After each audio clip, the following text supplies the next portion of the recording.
How do there, guys? Welcome back to Edgar TV. We are live for another watch along of the darts. It's now the quarterfinals of the World Matchplay. We're currently watching the classic World Matchplay stuff, which is just as entertaining. Even though we know what's happened, it's great to sit back and relive that. Today it's Thornton Darts or Zach or Mermaid Man or one of the many different names that he goes by, joining us this evening. Who else is joining us this evening is Tristan, saying good evening, as is Reese. How do, Reese? Good evening to you.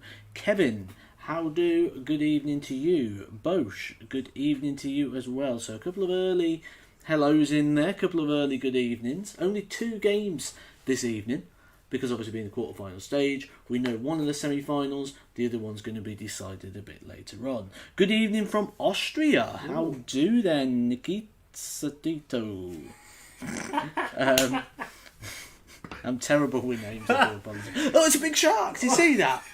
Wait. Hang on a minute. This is... They've got the same sharks from... When was this? Yeah, This has been like 2000 and... It's mad, isn't it? Is this year Charlie Lloyd won it?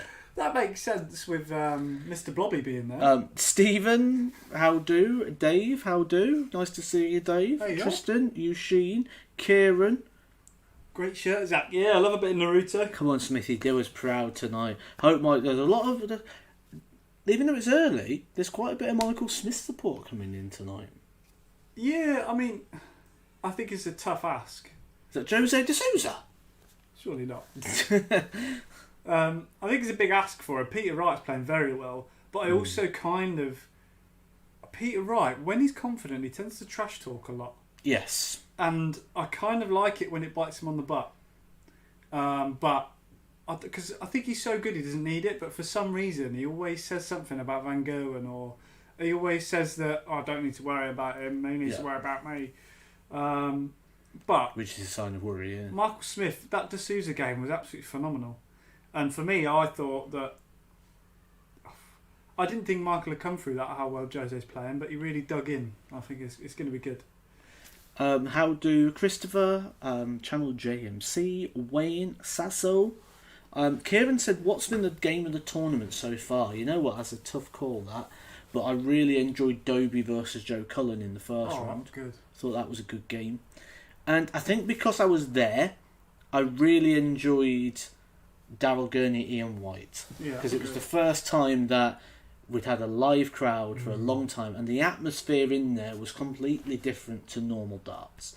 Like, well, I say normal darts, I mean like there was a lot of appreciation just for the room being there. Was it? You could feel it was different, couldn't you? Yeah, it was weird. It was a weird atmosphere because, like I said, it wasn't normal, but it was. Yeah. Because it'd been so long since it'd been like that, it was just mental. For me, I think it was the Aspinall-Anderson game. That was an absolute belter. And what I love is Aspinall and Gary are 2 players that just play. Yes. And like Gary lost, but he was like happy just rattled because he knew it was that the other player played well, which is nice to see. Just 2 players going at it, and what a game that was! That was just rattling the stuff off. 140, followed by 140, followed by 180, and it was unreal. Helps that I'm a massive Gary fan, but. Here's a question for you. Go on. What 2 current PDC players are undefeated on the World Matchplay stage? Dimitri. And then I guess it'd be a debutant from this year, right? No. Any debutants in?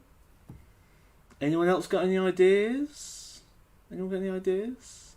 Yeah, there will be a mini league for the football, Wayne. Yep. Current.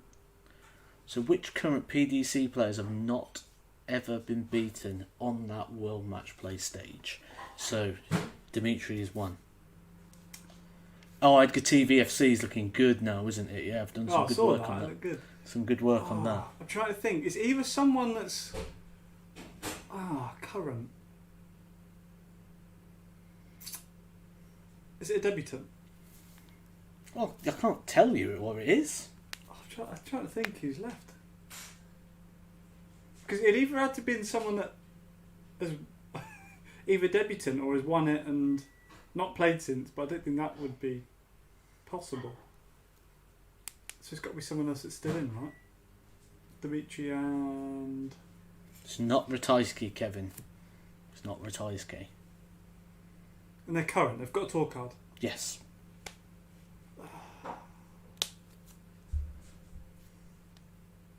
Just while we're trying to do this little pop quiz, guys, please do hit a like on the stream. That's the thumbs up button just underneath me and Zach here. Hey, did you say never been beaten on the Matchplay stage? Yes. Is it you? It is, yeah. I knew it! Nicky got it. You've never been on it? I have. I've been on it twice.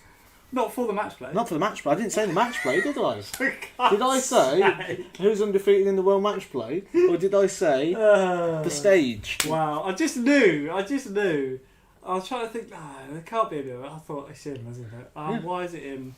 Oh, because he's not been on the Matchplay. Yeah, I've been on it twice. Oh. I played the semi-final and the final of whatever year Phil Taylor played Richie Burnett in the final of the World Match Play. I was on as pre-show. Yeah, I remember you saying. I was pre-show for that, and I won it. The semi-finals and the finals was on the stage, and I won. So yeah. How long to wait? It starts at 7, so we've got 10 minutes? 9 minutes or so before it starts, and then they'll probably do 10-15 minutes of chatting. Like we'll chat through the games. We'll talk about who's going to win, what we think. Obviously, my prediction to win the whole thing, Gerwin Price, is out. So who wins it from now? You know, that's going to be tasty. So we'll ask that question in a second. In fact, let's go for it. Let's get these questions going, and then you can hit your likes on the stream as well as we're doing so. So first question is Michael Smith, Peter Wright. Who wins that game? So first game up, Michael Smith, Peter Wright. Who wins? Peter Wright. Oh, that was easy. Okay. As much as I love Peter Wright, but I kind of would like to see him lose. But also, I think he's playing well. He's used the darts that I think are his best darts, and I don't know. It's weird because he had said he'd become more methodical. Yeah. And I think he has a little bit. But I still think he's playing with a good rhythm. Yeah, there's definitely. I mean, I think it's probably more in his head that because when I heard him say that, I looked at him, I thought he's got a good rhythm and a good pace to his. Yeah, I don't think he's that methodical. I think he's always been methodical. It's just when he plays best methodically, it's with a bit of rhythm, not like delaying it. Yeah. Sasso's gone Michael Smith. Stuart Hall's gone Peter. Stephen's gone Peter, Kieran's gone Smith, so we've gone a bit both sides. Rory's joined us from Canada, has said Peter Wright, so agrees with you. Peter Wright with his gold darts. Yeah. Imagine if he changed them. Could you see him changing it? Do you know what? I would just... I'd jump out the window. I'm a big Peter Wright fan, but... If Peter Wright changed his darts, will you eat one of those dog biscuits? I will eat one of those dog biscuits. There you go. So Peter Wright has changed his darts tonight. But his darts. If he changes his flights, that's nothing to do with it. Okay? So if he's changed the barrels, you're going to eat one of them dog I'll eat one of biscuits those dog on biscuits. camera. There we go. The thing is, right? He changed his setup the other night and then he switched straight back to it. I don't see why. So if he changes during the match, that counts as a change. So if he switches in game, you're eating a dog But it has biscuit. to be a different set of darts. Yeah. If it has to be a different style of dart. Yeah. If he changes during the game, I'll eat dog biscuit. Come on, Peter. Do you know why? Don't Because let us down. I think eating the dog biscuit will be less painful than watching him switch his darts. You might as well, Make sure you stay tuned, or if you do need to go, make sure you come back if you see Peter change his darts, because Zach will be eating dog biscuit. a dog biscuit, yeah.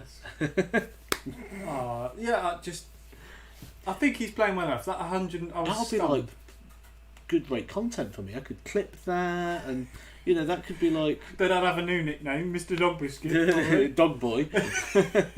I used to have a dog called Dog Boy. No, you didn't. I did, yeah. What? I used to have a dog called Dog Boy. Come here, dog boy. Yeah. He's a wicked dog. Such a you naming.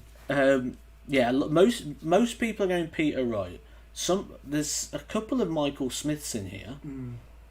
Oh, yeah. I think the D'Souza game was a good pace for Michael Smith. I think Peter Wright will try and slow him down a little bit. Yes. I think he will. Whether it's noticeable to us, maybe not, but I think he's going to play some sort of mind game somewhere. And I think everyone knows that mentally Michael Smith's a bit weak. Speaking of mind games, I'm going to pick that up with what Jake Sullivan's just said about Gerwin Price. Did you see it? I loved it. I loved it. Yeah, I loved it. Yeah, I'm all over that. Gerwin Price, I thought it was hilarious for one. I didn't find it offensive. I thought Dimmy would have found it funny as well. But to try and get in his head, and Dimmy didn't do it. And at the end, where Dimmy was doing that, to get back at what Gerwin, I thought it was class. Because that's how you deal with someone doing that. You do it on the board and give them a bit back after. Because that was hilarious. It's sport. That is competition. It's healthy competition. It wasn't nasty. It was healthy competition. I actually liked it. And since then, all I've seen all day, either in the chats, on social media, in darts groups, over on Facebook, is people talking about that. Oh, yeah. Surely that's a good thing. Yeah, I think it was also that to sort of say, if you just focus on yourself, don't matter what anyone else does. And it's, at the end of the day as well, it's an entertainment. It's sport, but it's entertainment at the same time. And as I always say, you never know what's around the corner. Who knew COVID was around the corner? Who knew that people can drop form very quickly, or there was a guy years ago from Belgium called Eric Claris.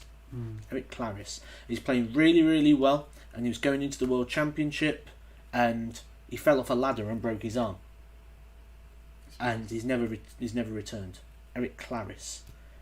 I think it was a ladder he fell off. He broke his arm anyway, and he couldn't play. So who knows what was around the corner? Have fun with it. Price. He's entertaining. He's entertaining, and it's definitely part of it. No one watching it didn't love it. I think it was just brilliant, and I think the way Dimitri responded was brilliant. Whatever side of the fence you are, though, you've got an opinion on it. Oh yeah. Or you've got a stance on it, and by having an opinion or a stance on it, it means you're interested in the game. Yeah. Whether you go, I don't like what he's just done there, I want him to lose. Are invested in the game. Yeah. Whether you go, shark! Whether you go, I love what he did there, I want him to win because I want to see more of this, you are invested in the game. The worst thing that could happen is two players just go up and throw darts. Yeah. And you just sit and watch the game. Well, it was kind of like, I think that Dimmy and Gerwin Prices are the exact opposites of each other. I think Gerwin is adrenaline pumping, get yourself going, and Dimmy is calm yourself down, don't get involved. And it was good to see two completely different styles of player go head to head and see who won. Because Dimmy was not looking at what Gezi was doing when he was on doubles. He was just at his table, calming himself down. But whereas I think Wayne was saying, Gerwin was watching it to see what he had to do and to, big himself up. If he saw Vandenberg hit 140, he'd want to hit 180. And I think that the fact that Dimmy didn't respond made Gerwin Price worse. And Dimmy's not always been like that. No. He's been a very fiery person in the past. Yeah. I mean, World Cup, I thought Dimmy was very fired up because he was with Kim. I thought it was quite funny. But, yeah, he's got this mentality of calm, but then he gives himself a bit of geeing up when he looks at his family. And see, Stuart Hall's put something here that he wants the fans to stop booing and just support all the players. Now, we actually had this discussion when me and Zach went to the darts on Monday. Yeah. Went to the darts on Monday. And I said it was great for me to see darts again from the crowd side, because there's something I could feel. And this is this conversation here, like Tristan said, darts needs more people like Gerwin Price. One thing I said, we got back and we was laying in our separate beds, just to clarify, I was laying there, and I said, darts is missing something. And the thing that darts was missing is the interest in individual players. Like if you go to the football, you want Aston Villa to win or you want Man United to win. You've got a desired outcome, and then you'll support your case through and through. And whatever scores, you'll feel it. If you're losing, you feel defeat. If you're winning, you feel winning. If it's a tight game, you feel a tight game. With darts, people just want to see good darts, and it's teeter-tottering all the time. It's, hey, it's a 180, brilliant. Next person says, yay, it's a 180. But what I'd like to see a bit more of, yay, it's a 180, and then, no, I didn't want him to hit a 180 because it's against that player. But you just celebrate every good shot. And it's like, it's just an atmosphere where darts is the winner at the moment, not the individuals. See, I like the booing. I hate the whistling. I think that booing is part of the pantomime that is darts. Yes. And I think you either thrive from it because you want to prove those people wrong, or you crack because I think for me it's the whistling and the trying to put a player off. I think if you boo someone, you're just showing your dislike or showing that you want your player to win. But I think the whistling is deliberately trying to put someone off. Yeah. And that's for me the difference. Yeah.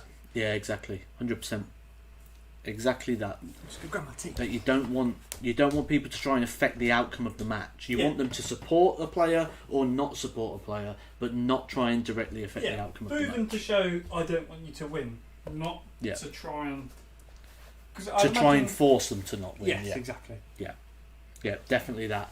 So it causes a lot of debate, it causes a lot of conversation, don't it? You know, that's the good part about this.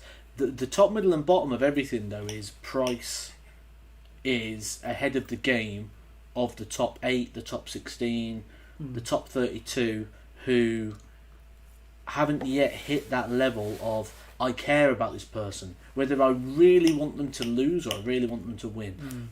People go on about antics in the game and things and how it wasn't before. Eric Bristow is one of the biggest stars this game has ever produced. Could you imagine him in the era of social media? And I think there's a lot of people that, like Taylor, he was awful for it, wasn't he?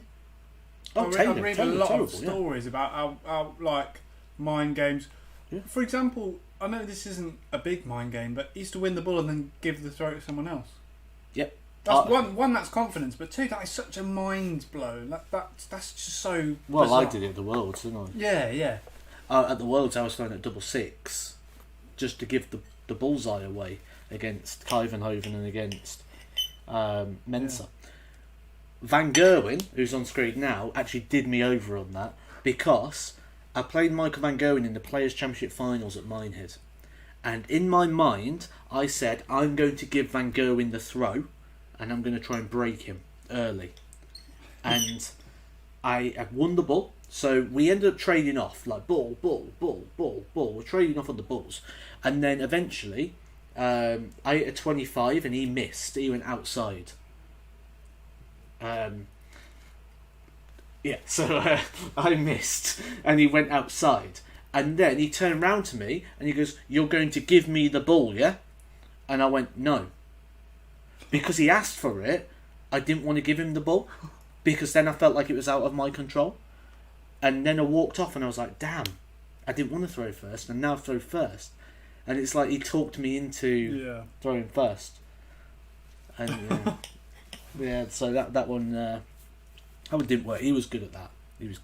But there's definitely mind games, little mind games like that going on. And that's not gamesmanship, is it? I wouldn't say. No, that's sport. Yeah, but Bristow was awful. Like he was shouting when it was Bristow and Taylor. He'd say stuff into Taylor's face. Like these days, you see that and there'll be outrage. You're turning around and like screaming and I think because we went through an era of darts being in quiet rooms and the best of order, that there's still a little bit of grey area in what's next. Yeah, there's always people, having a shout and a pop at the pub. Rory, exactly. I lost that mind game. I lost it big time. Oh, yeah, I even did a video on that explaining that story and talking about that story because he saw it coming and he beat me on it. Yeah. See, they're re-showing the highlights now of the. He was hitting so many 180s, Dimitri. Oh, it was unreal. He broke the record in the second round, didn't he? Oh, absolutely brilliant. And what I loved is Price looks for a reaction at someone. Yes. And Dimmy just turned his back. So he had nothing to feed on. Like he couldn't see if Dimmy was angry, sad, happy. He had nothing. See, I think the way to play Price is when he hits like a 180 and he goes, almost to be like, yeah, well done, good darts. Yeah. I think it's to almost compliment him. I think if you get in a fight with him or a battle with him, he thrives. Yeah. But I think if you stand there complimenting him, great darts. I don't think he'd know how to react to that in that situation. Yeah. And I think he'd almost go the other way. Oh, look, that's it. There's the little dance. I did love it. I thought it was brilliant. And I think because even if he were Dimmy, even though he didn't react, he definitely in his head thought, I really want to beat him. Friend there from Reddit, how do, John, how do? Guys, if you haven't done so yet, please do hit the like button. That's the thumbs up button just underneath here. You'll know if you've done it because it'll go blue. So if you wouldn't mind just clicking that as well, that would be very much appreciated. And if you watch a video, even if you don't like it, just hit that thumbs up button on it. It helps the channel out greatly. That little thumbs up button, that little click, just says to YouTube, this guy's quality. He's alright. I'm just watching the.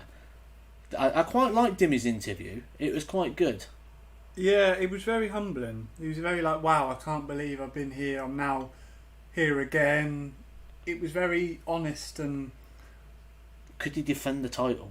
Yes. It's a big ask, isn't it? I mean, Ratajski, you can see him doing that, but look at that bottom section. Yeah. Aspinall, Van Gerwen, Michael Smith, Peter Wright. Another thing that's quite interesting, and this could be an interesting thing to do a follow-up video on, is has COVID actually, with the reduced schedule and the reduced amount of tournaments and the reduced amount of qualifying criteria to get into this sort of event, affected that half in terms of the quality? Only one player was not seeded in that quarterfinals. 7 seeds made it through. Wow. Normally you get quite a lot. Yeah. You get 3 sort of things like that, don't you? So, people joining us from India, from New Zealand. How do to you guys? So I guess what you're saying is because there's less things for the non-seeds to be doing, have they been affected by less games? Is that what you're saying? Well, they don't have to hold their form as long. Okay, yeah. Like winning one tournament would catapult them in because there's not as many tournaments to play. Normally there'd be like 7 Euro tours. Yeah. There'd be probably double the amount of players' championships. So with that being halved, have we got a less accurate field of play? And that could be something we could have a look at as well, you know, because I reckon there's a little bit of a... I have a theory of why Callum Ridge lost, because I saw the video where he played. He went out with Blackpool with Emma Paynton. I'd have lost all my adrenaline and excitement just from playing air hockey with Emma Paynton. I think. I think that's why Ridge lost. He'd used up all his excitement. Could you bend over, love, and pick up the puck? Could you do it really slowly? This is where Jodie pops up. Hi! Hi from the US as well. Lovely Strawberry has said, do you know where you can get custom sponsorship patches made? Ooh, I don't. However, it's something I've looked into with my Thornton Darts customs because if people end up going to use those match darts, I'd love to be able to be on people's shirts and stuff. But I don't know about custom ones. That's quite tricky because you get 2 types, don't you? I think you can just get them off like eBay, or you can just go, because people do patches just embroidered. Just small embroidery patches. I mean, I've had some done before, but that's unbelievable. Peter Wright's on 53% on his doubles for the whole tournament. That's mad. That's insane. That's almost Edgar-esque at the World Championship. And also... Actually, no, I was better than that, weren't I? I was 75%, yeah, and then about 56, weren't it, or something? So like overall, I was about 60-something%. So, but that's... And that includes missing darts at the ball. Do you know, that's what made me sort of cry a little bit at the going price game, because he averaged like what 90, it was like 97 or something, but he had so many misses at darts at a double, and you think if he'd have hit some of those, he could have been well higher up. Demetrius, unfortunately we will not be showing the game, so if you're looking for the game and that sort of, this isn't that sort of stream. This is a watch along, so we're just going to chat darts whilst we watch it. So yeah, it's not that type of stream, I'm afraid. We'll chat you through it. No problem. But it's a copyright issue to show the game, and we don't have because obviously Sky own the footage. We don't own the footage, but it's a chance to sit and chat some darts. So if that's what you're into, fine. If not, I'm sure there'll be a stream somewhere that you can find, but it won't be us, I'm afraid. Hi guys, what do you think is Peter Wright's best darts for him? I think he's World Championship set because his elements we've seen before, and that's different from those in the colour. I think the colour doesn't make much difference. But for me, these are the darts that he broke the world record streaming average with. Trying to think what else he won with them. I was 65.5% on the doubles in the World Championships. Oh, there you go. I think Mad. he won the World Cup with them as well. For me, they're his best darts. That setup, the short stem, his Peter Wright flights, or the World Championship darts with the really long stems, the L style. Oh, is this going through all the years of the winners? Yeah. Ooh. I love Dennis Priestley. The channel, it is on Sky Sports Arena. Channel 408 on Sky or on PDC TV. The other thing is Demetrius says he's from Cyprus. Hit the subscribe button, Demetrius. I don't think I've got a subscriber from Cyprus, so make sure you hit that subscribe button. New York City. When you watch, do you watch as a student of your opponent? That's a good question. Do you try and learn things from the people you watch? Not really, no. I think I know them enough, and the other thing is, a lot of it is like what people say on camera isn't how they are. They're very different. Whether it's because they're more bravado off camera, and then when they go on camera they're a bit more trying to persona themselves as a nice person, or there's a bit of difference with how people are. So I don't take too much from it. I do. As an amateur player, for me, things like setup shots, like ways to go certain checkouts, for me that is what I take away. Obviously I can't feel how they feel or learn anything that way, so for me, watching as an amateur, I try and see setup shots or ways that someone might check out. For example, Rob Cross, because my favourite doubles double 18, he'd go certain ways, like for the 140 or just certain checkouts he used to do. I used to take note, because when you first start darts you kind of go with what it says on the app or your little checkout card. You don't always know. Oh, we've all looked at that checkout card. You've done it. You've been there. Or you'll go. Well, some people go the weird ways, but it's probably just because they haven't seen the right way. But there is no right way. But that's what I pick up on these things. But there is a right way. Yeah, there is definitely a right way. Well, when you've got, there's a lot of people that even like with throwing, they do what's comfortable or do the yes, but there's still a right way, and it's like with the setup shots and things. There is a right way. Yeah. It's like when you got what's this? Oh, nice! He's hit the subscribe button. Got a Cyprus subscriber now. Nice. Lovely. Now you can hit the like button, guys, if you haven't done so yet. We've got over 160 people in the room at the moment. The match is just about to start, by the way. And we've only got 52 likes. That means we can get a lot. Oh, I want some of them glasses. I want some of them. It says boom on it. Look out for Edgar TV signs as well. I love Edgar TV signs at the darts. And Edgar TV, so hi Steve. I'm sure half the country will be looking Hi at Steve, up the borough. Or we could say something else.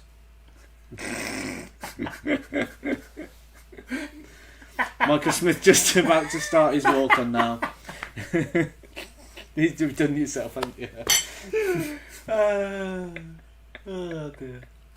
Well, you saw what happened with the sign when we was there. Yeah, oh that was hilarious. Oh, what a genius. So Michael Smith just hit the stage. We're looking now to see if we've got any Edgar TV signs. I think for me it's important for Michael Smith to keep this game close. He was asking where his darts was. He's panicking because obviously he forgot about the second table. Yeah. He's like, where's my darts? The thing is as well, that's one thing about, like the other day, there was a complaint going at the break, and I could see what the complaint was because I know. Yeah. You can just see these little things. Just looking now, there's no Edgar TV signs on there. Where's the Edgar TV signs, guys? Mouldy tours, that don't sound very nice. We've got hi Steve.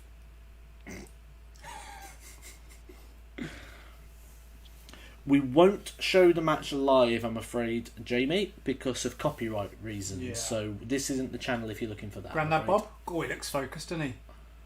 He's going straight on. Whoa.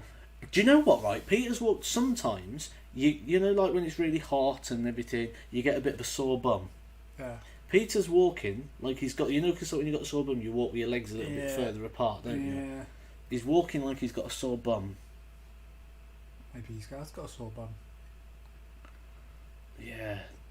I reckon that could be a factor tonight. Actually, do you know what, Peter? I hope you haven't changed your darts, because this food's very nice. I don't want to have to eat a dog biscuit. Oh, come on, Peter. Oh, brilliant.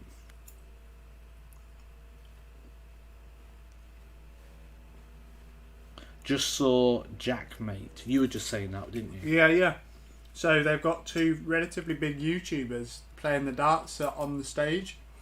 I think it's very good, because I think a lot of young people are in touch with those sort of influential YouTubers now are celebrities these days. They're massive. They're almost as well known as some singers. There's such a big impact on young people's lives. So look at his darts. What football team do I support? That is from Homer.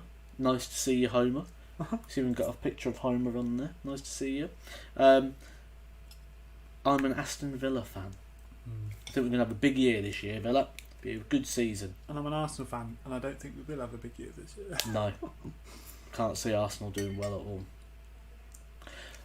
So the match is not long off. With one dart left in hand, both players have hit 50% of their double attempts in the tournament so far. That's from the Darts Oracle on Twitter, where he put his little stats up across the bottom. Quite good that he gets that little thing on there now. Little stats. George Noble's the referee, in case you didn't see. Oh. Best referee in the game, George Question. Noble. Where's Paul Hinks gone? I Good. haven't seen him in ages. No, yeah, that's a good point actually. I haven't seen him for a while. Here we go. First three darts of the match. 20. That's the same dart, isn't it? Yeah. Treble 20.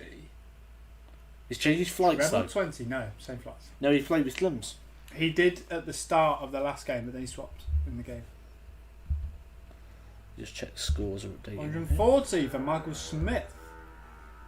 Good start for both. They'll be quite positive of two. The scores will update live underneath us. There might be a tiny bit of a delay, but See, this is what I mean about a slightly more methodical Peter Wright. I actually find him better when he plays a bit more rhythm, but ton there. I'm looking forward to this. John Bloss has put, well, Pete has been sitting there for 3 hours having hair and makeup done, so no wonder he might have a sore bum. That's a good point, actually. Especially in this heat, it's easy to get sore bum in this heat. Depends what he's eating as well. Paul Hinks is on holiday, apparently. Is he? That's what Sean Evans says. Maybe. Be funny if he's on holiday in Blackpool, wouldn't it? Yeah. It'd be on the Grand National. Yeah. Oh, we love the Grand National. Tops after 12? Yeah, good start. I don't think he'll be changing his darts with darts like that. Oh. Ooh. 51. Oh, leave it, Andy. Do you know what I'd like to see? A 9-darter. Just so we could recover the situation from the Jose one. If you don't know the Jose one, if you weren't in on that one, we watched a 9-dart leg go in from Jose de Sousa, but Zach was waffling rubbish at the time. And when it went in, I went, oh, there's a 9-darter. Yeah, we both were just played it down. It was like, oh, here we go. Just as I say 9-darter, Michael Smith's going to go plough one in. Oh. Has anyone else been to the darts this week? Me and Zach was there on Monday, wasn't we? So, anyone else been down there this week, or any plans to go in the future?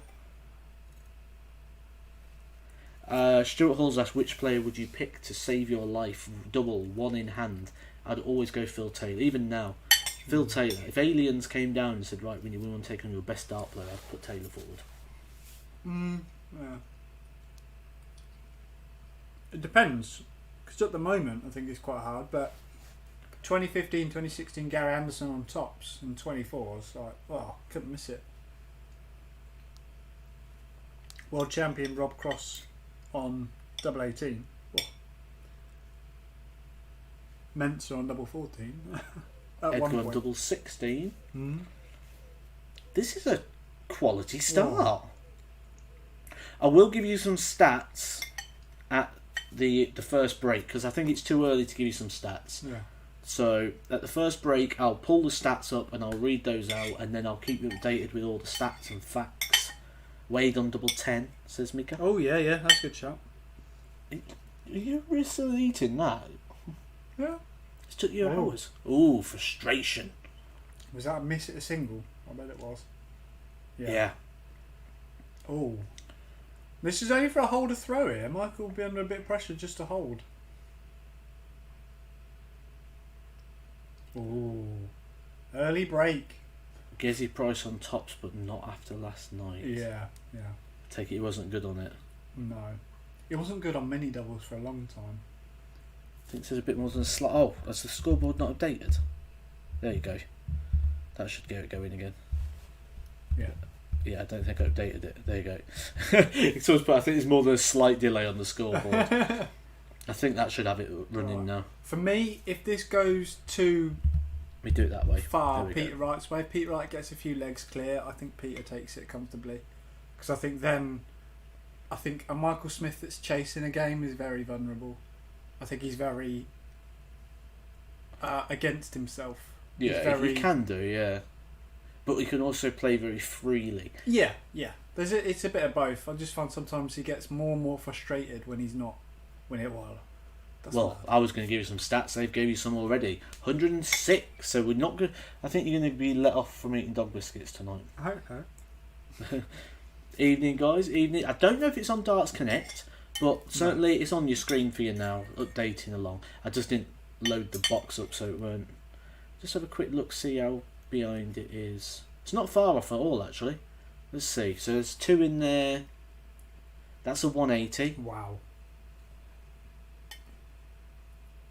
Oh, Michael Smith haven't even thrown a dart and it's updated. So the scoreboard's really, really good speed tonight. It's on there before, again, it's updated. So it's updating before the next player's even thrown. So there's no delay on the scoreboard tonight, which is nice. It's slight delay on YouTube, but obviously sync yourself up. Evening, Gav Jarman. How are you? Yeah, even if you're just joining us. Is the TaylorMade on Smith's top the golf brand? I don't know, to be honest, because I know naff all about golf. Let's have a look. We didn't play golf. We was going to play golf at Blackpool. Hey, you did say you'd smash me at that graffiti golf. Yeah. Oh, the ball! This goes. Oh! You just think everyone's going to hit the ball, because before we came on here we had a bit of a practice, and I must have finished the bullseye at least 9 legs. Oh, it was ridiculous. At least 9 legs. You took. At one leg I went 25 ball for 75 just because I wanted to. He was bullying everything. It was annoying. The thing, we play 101. Double 13 ball. We play 101, and what Matt does is to make it a bit fairer, because Matt's a professional and I'm just an average player. Matt has to double in and double out, and I just do it normally. And there's shots where Matt goes double 16, 19 ball, and I don't even get a throw. He did that about 4 times. Oh, break a throw! Hold your throw and you're back in it, Michael. Billy has asked, how hot was it in the venue when we was there? It was warm, wasn't it? But we was next to a big fan. Yeah, we literally, there's a video of Matt on his Matchplay video. He actually stands in front of the aircon, so we were both literally next to it. We strategically placed ourselves well. Oh, 180. Good rhythm there, good pace, Oh. good strong throw. If you haven't yet seen that video, I've just put it in the chat box now. That's the video when me and Zach went to the darts. Shows you a bit of the atmosphere, a little bit of the story. Yeah, it's a bit like a video diary of being at the darts. It was a really good evening, wasn't it? We'll probably, awesome. if I'm not playing in it, we'll probably go again next year, won't we? And pick a night. We'll go to Blackpool again. Get on the Grand National. Or get on some other rides as well. It'd be nice. Oh, 180. Oh, It's that's a got good standard. This, isn't it? It's a good standard. Are we on about 5 180s in 4 legs? 5, yeah. 5 180s. Oh, this is ridiculous. 106.28, Michael Smith. Wow. Redonkulous. Oh, it's just gone down because he hit the double. It's gone down to 103. Yeah. How dare he? How dare he go down to 103? We like going to the retro toy shop. That was good. Yeah, that's a good really shot. Good. Got some Pokemon cards. Yeah, I got a 1991 Hulk Hogan teddy bear. You did. Not again. Oh. No, surely not. Oh! Stop it! Behave yourself. That is 6. Oh, come on. Oh, no. Surely no. Oh! Peter Wright hits a 180 followed by Michael Smith. 7 180s. There are only 4 legs in the match. Boom. How is that even physically possible? Oh. This is going to be a cracking game. I can feel it in my fingers, feel it in my toes. Oh. Let's just see if I can get the stat. Where's the... Oh, 140. there it is. Show more. There we go. How is it possible that there's been 7 180s and 13 140s? I would say it's mathematically impossible. No. What is going on? Oh, Smith's averaging 110.32. This is redonkulous. Oh, here we go again. No. That's a good question, that Liam. He says, what sort of age do you think is peak age for darts? I think it varies if person to person. Player, yeah. Duzza peaked when he was nearly 50. Van Wright. Gerwen's peaked in his late 20s. Peter Wright's peaked late 40s.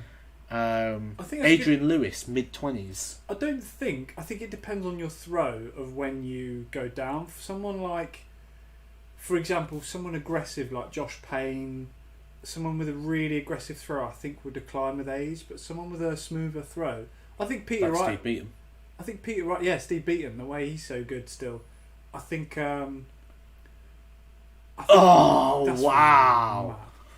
Michael Smith has averaged 107.38 and he is walking off the stage behind. After 3 180s, 7 140s, 13 tons, 40% on the checkout, 107 average. Wow. That is just madness. Madness. Oh, we're on a break now. I think we need a break after that. It's a bit exciting, isn't it? 7 180s. It took me about 2 months to do that, I think. We've just seen it in 10 minutes. Unreal. So if you haven't done so yet, guys, this is a great chance during the break to hit the like button or to head over to the video, watch me and Zach at the darts ourselves. Good fun video, that wasn't it? That was a good night. It was a good night. It was very good.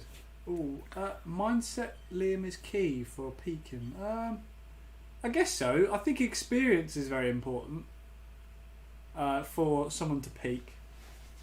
I think you have to be exposed to the best to become the best.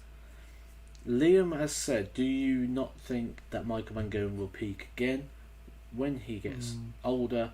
Mad, he's only 32, he's been around for years. I think we've seen the best of Michael Van Gerwen's domination. I think we could see another wave of Van Gerwen, but we're not going to see a Van Gerwen that is strong favourite to win every title uncontested. Yeah. Because there was almost a point, weren't it, where it was like Van Gerwen wins. Van Gerwen was a guarantee to be either in the. It was, for me, at one point in time, it was Garance and Van Gerwen. No one else was really in it. And Gary Anderson at that point was still, I feel, second fiddle.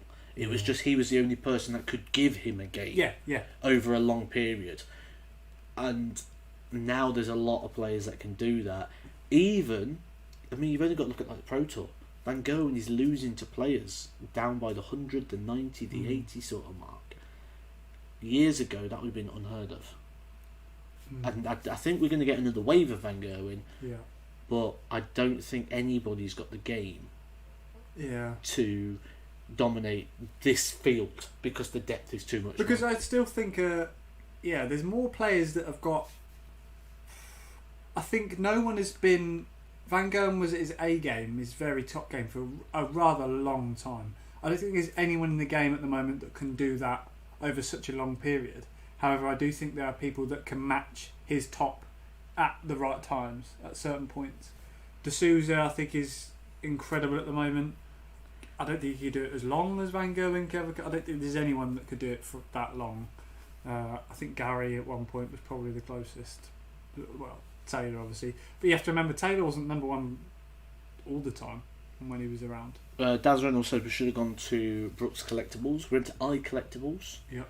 Love that. Great shop. Amazing shop. Roby John Rodriguez seems to throw incredibly hard. Do you think that'll hurt his elbow over time? Yes. The same as Dirk van Dijvenbode. Yeah. Dirk will have a short career. Jeffrey Deswan. Jeffrey Deswan will be shoulder. We was feeling know that. Yeah. We know he's already had an op there. Dirk is covered in deep heat. So it's just when you've got that forceful sort of throw. Anytime you're taking it off the control of the muscle, it's going to go onto the joint. And with that, the muscle sort of, instead of controlling it, throws it. Think about when you go to the gym and let's say you're going to do a tricep dip. And once you a tricep extension, once you've done the extension, if you then just let it throw you up and you let the machine do that and control that, it's not your muscle that's controlling it. So the thing that's going to take some of the load is going to be joints. That is where the issues are started. That's how these things like tennis elbow come. So treat it now, maintain it, support it as long as you can, get a good blood flow into that. Any lactic acid, things like that, get that removed, roll it regularly, ice it regularly. You'll be able to make your career last longer. All things I wish I knew when I was younger, so I could have prolonged mine. So bit of a slower start here after the break. Peter Wright just scoring a ton. Sean's asked if I'm still using the kites. Yes, I am, and I'll be doing a video on that very soon to explain obviously why I'm doing that and obviously the benefits of doing so. So yep, still using the kites. PDC have relaxed the shoe rule. Yes, yeah. Hello, Dartist. How are you, buddy? Yeah, Liam, that's a good point. Said that Gary Anderson won 2 World Championships in a row, but still couldn't dislodge Van Gogh. Unbelievable. Yeah, that's unheard of, really, isn't it? So because he was just winning. It felt like he was winning 90% of the tournaments at the time.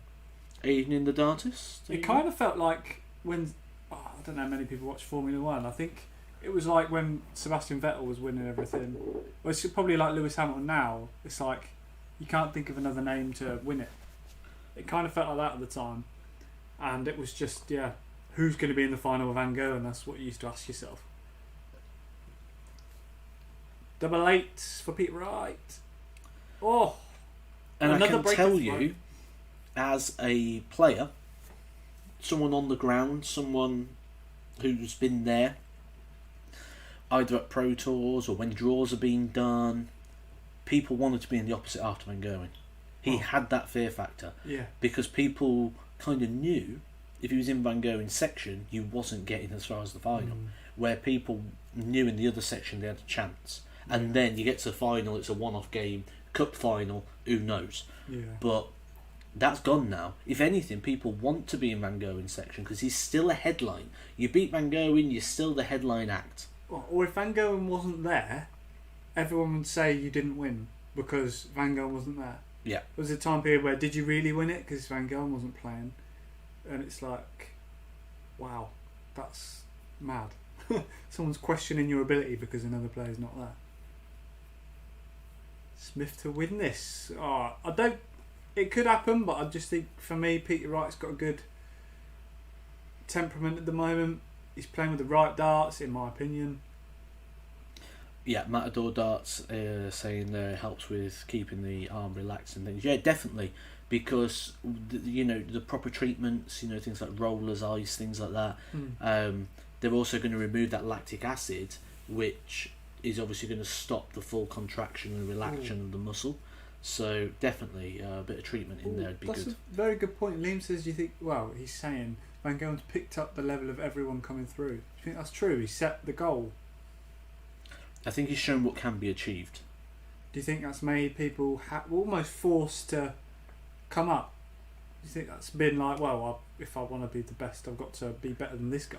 I don't think. Or why do you think the standard overalls come up? In a storybook world, yeah. Yeah. Yeah, that's what you'd say. Ooh. But the ball! Oh. I don't think I've ever had a conversation with any player who's gone, I want to play better because Michael does. I think a lot of it is down to the sheer exposure we have now. So years ago, Mardor said this the other day actually. He said you don't get a ropey debutant anymore. Yeah. Where before you used to get someone come up nervous in the first round on the debut. Well, they're all prepared now. Well, the thing is now we've got Euro tours. So we're playing on stages in front of bigger crowds than this. Euro tours are in bigger arenas than that. You know, I've played a Euro tour in front of 5,000 people before. That's 2,000 people. So, you know, that was bigger than the Alexandra Palace. Smith on for the 9, yeah?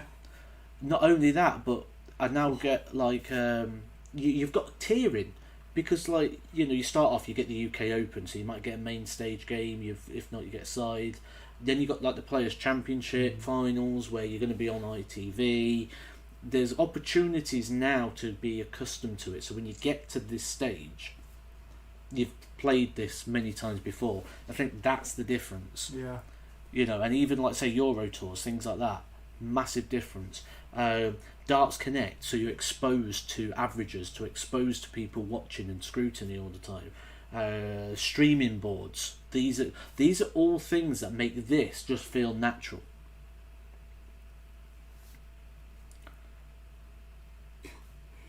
Sent a message accidentally.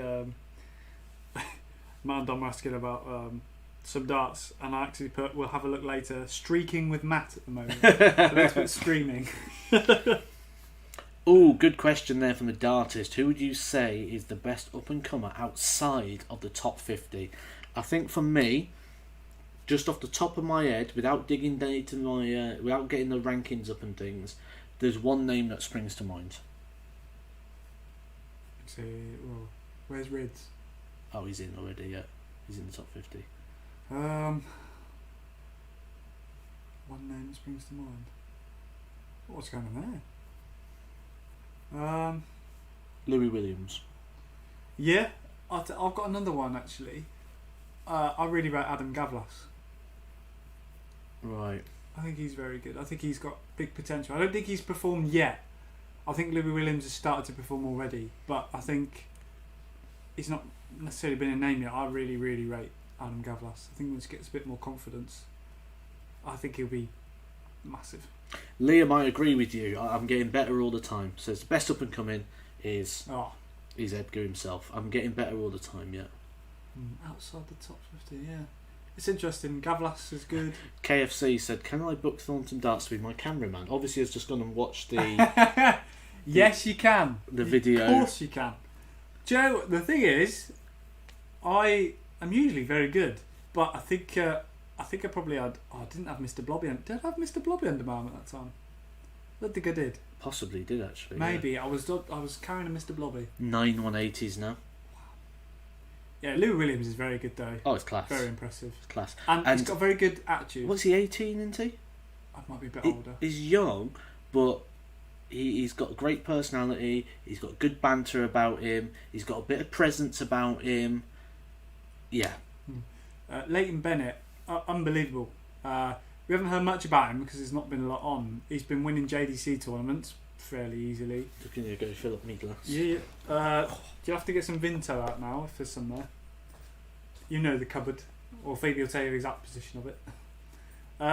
Leighton Bennett won a local tournament the other day. I think it was the double 16 tournaments. I think he's won 1 or 2 of those now. I practiced with him a while back. He's so. Do you know when people are so good that they're annoying to watch? It's not. You're not even amazed where you are, but you're just like, oh, stop it, stop throwing. You're disgustingly good. It was like that. It's so annoying.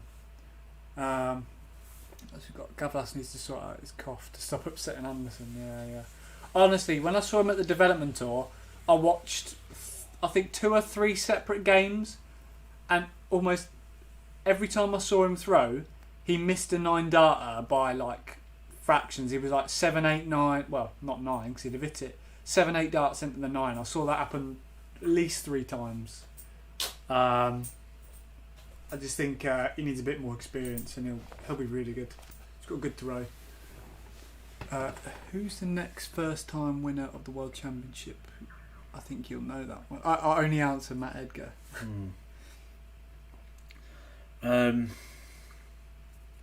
Next new world champion. I think you'd say Luke Humphries, wouldn't you? I don't know if it's the next one. Mm. Michael Smith surely got to win one. You got to win one. James Wade surely got to win one. Yeah. I can't. It's weird. It depends how on his career goes, because I think Wade was on the up. Like when he won like back-to-back Players Championships, then he won another big event. I can't remember what it was. And then he attempts to. He's never disappeared, James Wade, but his peaks aren't always timed well. Yeah. But he's always likely, isn't he? He's always. Oh yeah. You could never write James Wade off. I think D'Souza, the way he's playing at the moment, could be one. Yeah, I think Johnny shout. Clayton, if he keeps up his consistency, could win one. I think what we saw with Johnny Clayton against Priso the other day was enough for me to say he's not quite. He's great. Yeah. He's great, but he's not quite that elite. Yeah. I see he's just playing very well overall, though. Do you think darts should be in the Olympics? Honestly, no. See, Wayne Mardle said something about it earlier. He did a video on Mission's YouTube channel. Right. And Wayne Mardle basically said, if the Olympics isn't the pinnacle of the sport, it shouldn't be in the Olympics. Yeah. Which I kind of understood, but then I think there's a lot of other things where the Olympics isn't the pinnacle. You've also got to remember that... Because they were like, the World Championship will be the biggest thing that anyone ever does. Yeah. So the Olympics would be pointless. However, I think if they took pros no out the tour game, card holder could play the Olympics. Yeah, that was what I was going to say. I think the only way that it would be worth it is if it was non-tour card holders. It'd have to be, because the contract wouldn't allow us to do so. Yeah. Which I think would be good for the game, but at the same time... Yeah, by the way, all PDC tour card holders, we sign a contract that's about that thick. And that would basically mean we couldn't play in the Olympics. Am I going to the development tour in August? I'm too old now, unfortunately. The last one I did was my last year because the cut-off is very tight. You have to be... I was 24 when I started doing it, but the cut-off meant that I wasn't 24 just before it started, so I just got away with it, really. So, yeah, unfortunately not... Oh, dear. No, that wasn't very good. I'm almost really embarrassed by that. For me, I'm focusing on getting into... It didn't even rumble. It just went... Oh. Yeah, for me, I'm focusing on like Super League, trying to get into a county team, trying to beat Matt at home. So yeah, I'm just trying to develop before I do anything too big. Challenge Tour's a bit too big of a gap for me, and to get in the Challenge Tour, you have to go to Q School. I don't think it's good enough until I know I'm good enough to compete. So. Can Adrian Lewis get back to his best? I don't think he's not playing his best. I just think the field around him's got stronger. Adrian Lewis is still a class player, and he can still hit some big stuff. So I think it's just everything else has got just as good. Are your darts still lining flat? Pretty much, just a slight lift. Yeah, a little bit more. But not really anything drastic, not really much of a change there. I don't still play pub darts. I haven't played... I think the last darts I played was county darts, and I probably played that last about 5 years ago. I've not really. Are you allowed to play much. Super League and things? Yeah. Oh, yeah. That's cool. If you were able, well, I guess you could still play county darts, couldn't you? Yeah, as long as it's not streamed. Cool. Yeah. Anything that's live streamed, we can't do. Best 3 players without a tour card. Join in with this one, guys, because I'd like to see yours as well. In the chat box, your best 3 players without a tour card. I would say someone such as a Chaz Barstow, but I'm not going to, on the basis he's only emerged over the last 6 months, and I think it'd be unfair to put him over the top of someone who's been consistently great for let me a have a while. look at the... I would say Phil Taylor. would be definitely one. Oh, yeah, that's a good point. Um, It'd still be better than... I think if he came back, he could easily get it'd still be challenging for titles. top 8, Yeah. Phil Taylor's one. Ooh. Good players without a tour card.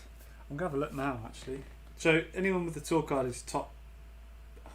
Connor's gone Phil Taylor as well. Kevin Painter, yeah. Robert Thornton. Let's put Thornton in brackets, not Zach. No. I love Robert Thornton. Second best Thornton in darts is. Kevin Painter. I wouldn't say Kev at the moment, if I'm honest. So Robert Thornton, Barstow, Burnett. I wouldn't go with Burnett or Thornton. Barstow's in the running. But again, this is just opinion, isn't it? So yeah, you know, on your own there, you know, you might you're on your opinion. Thornton's playing very good recently, definitely. Nico Cruz, no, I wouldn't put him in the top 3. I think he's had a good couple of opportunities now and not quite done that. Another Chaz Barstow there.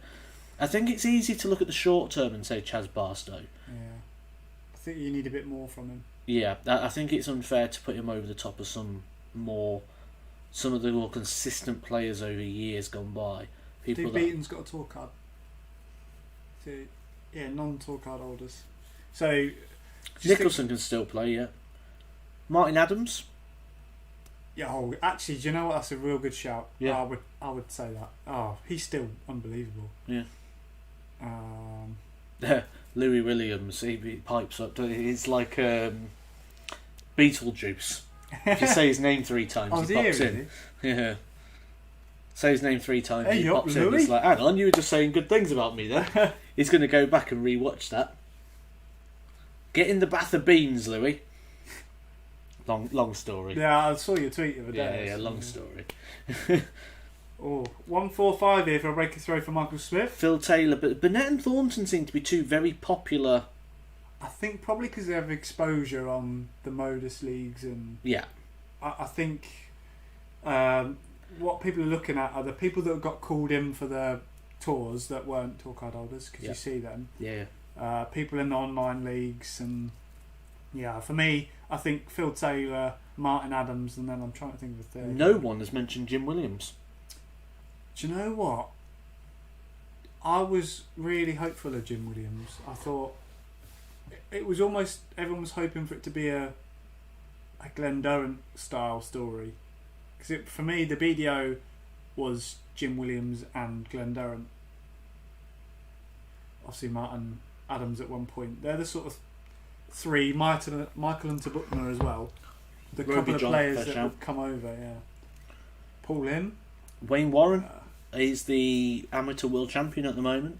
No one's mentioned Wayne Warren. Yeah. It's interesting.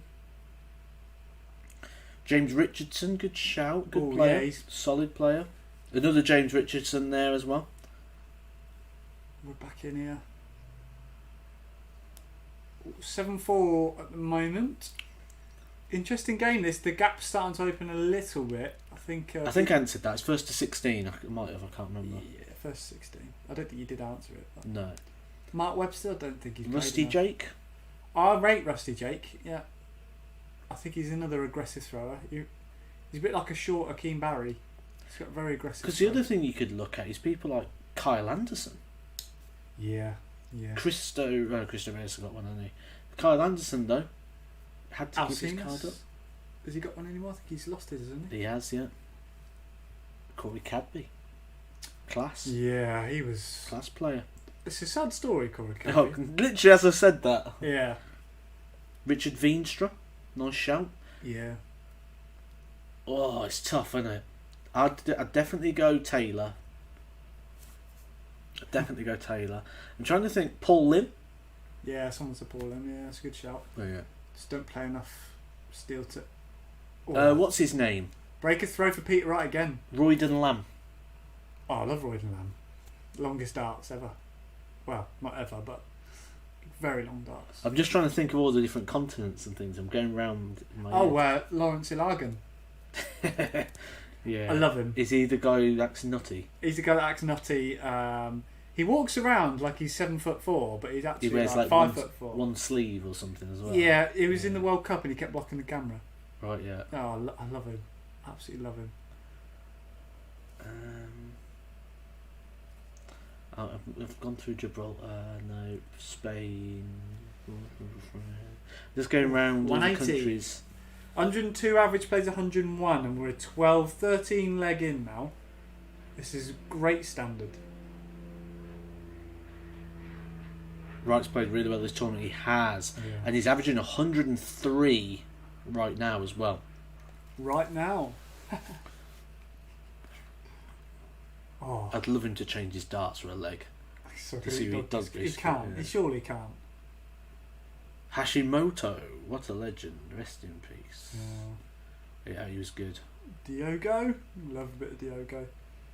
Do you know what? Diogo got a lot of stick for his dab 180 that didn't happen, but I thought it was hilarious. I thought it was absolutely brilliant. I don't get why people don't like things being different, you know. Because the funny thing is, when I've seen him. He's been here. We had a bit of a practice, and he does it all the time, and he gets it right. And I love with Diogo as well. He commentates on his own game. Yeah. Like when he was playing on the Modus League at home on the home tour, he was calling out his own scores funnily, and it just makes the game interesting. So, and it was a little bit, some people find it a bit cringy, but I find it absolutely hilarious. Oh, I love Dmitry Gorbanov. Oh yeah. Oh my! I was on the same session as Dmitry Gorbanov at the World Championships, and the guy just loved what he was doing. Yeah. He was just going around. He was lapping it all up. He was absolutely loving every single moment of it. And then when he went on the stage, we was all backstage watching, like on the screen, because people stopped to watch like the walk-ons. I don't know why, but when you're practicing the World Championships, you've got the rower boards and you've got a TV there and a TV here, and literally on the walk-ons, people stop and watch the walk-ons, and you normally stop and look at the screen on walk-ons and when the music hits, so it's the end of a set, just to see what the score is. Oh, it's that score. Oh, Sego Sada's a very good shout. And when he came on, everyone just stopped and we was laughing. But we was laughing in sort of a way like, this guy's just loving every moment of what he's doing. And I spend the whole year with dart players that hate being dart players. Who just moan about darts all the time. Yeah. And it was great to see him absolutely loving it the way he was. We saw someone like that at the darts, didn't we? Yes. Don't go breaking jump hearts. Do you know what? Peter Wright in this game is making Michael Smith difficult to hold his throw. Like, Michael Smith's having to really fight just to hold his throw. He's making it very difficult. And he's averaging 99.44. Yeah. And he's 6 legs behind. Possibly 7 if he holds his throw here. But the interesting thing here, actually, is if you look in that column of 180s and 140s. Another 140. So if you look at the 180-140 column, that hasn't changed much since the first break. No.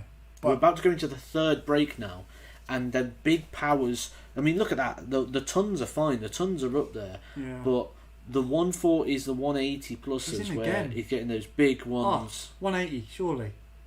Oh my days! This is ridiculous. He's playing like a champion. I can't believe he ever switched the dart. 1, 2, 3. Oh, I'll tell you, I liked as well at the Worlds this year, and it was so good because again he was on the night before me, so I saw him around the hotel a lot, and I got to laugh and what have you. Was Edward Folks? Oh, legend! Have you heard the story about how he got there? Yeah, he went to the wrong tournament. It was like there weren't any. I think it was something like that. There weren't any like soft tip tournaments on, so he just turned up to like have a bit of a practice. He got through and qualified. And then he won a game. Yeah, unbelievable. And just like when Bridgie was like, "My word, where have you been?" He's like, "I'm from Japan." Yeah. And it's like, yeah, we know that, but. And then he's like, "Oh, you got some Welsh connections?" He's like, "Yeah, my dad's from Welsh." And it's like, I love this guy. He's just genius. That was up there. Do you know? Double 2.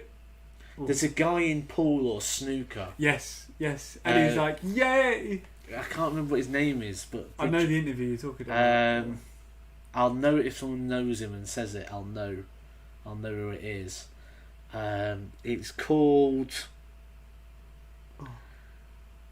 It's like Hooky something, isn't it? Or There's another one in baseball, and I'm interviewing him, and he didn't have a lot of English, and all he was saying was, I always eat bananas because monkey never cramps. It's so good. Oh, someone's going to help me out here. Come on. They do look like unicorn points, Dave, like the old ones that come in with the... I've got some Anastasia unicorn darts, and they've got those sort of points in. Someone's got to help me out with this.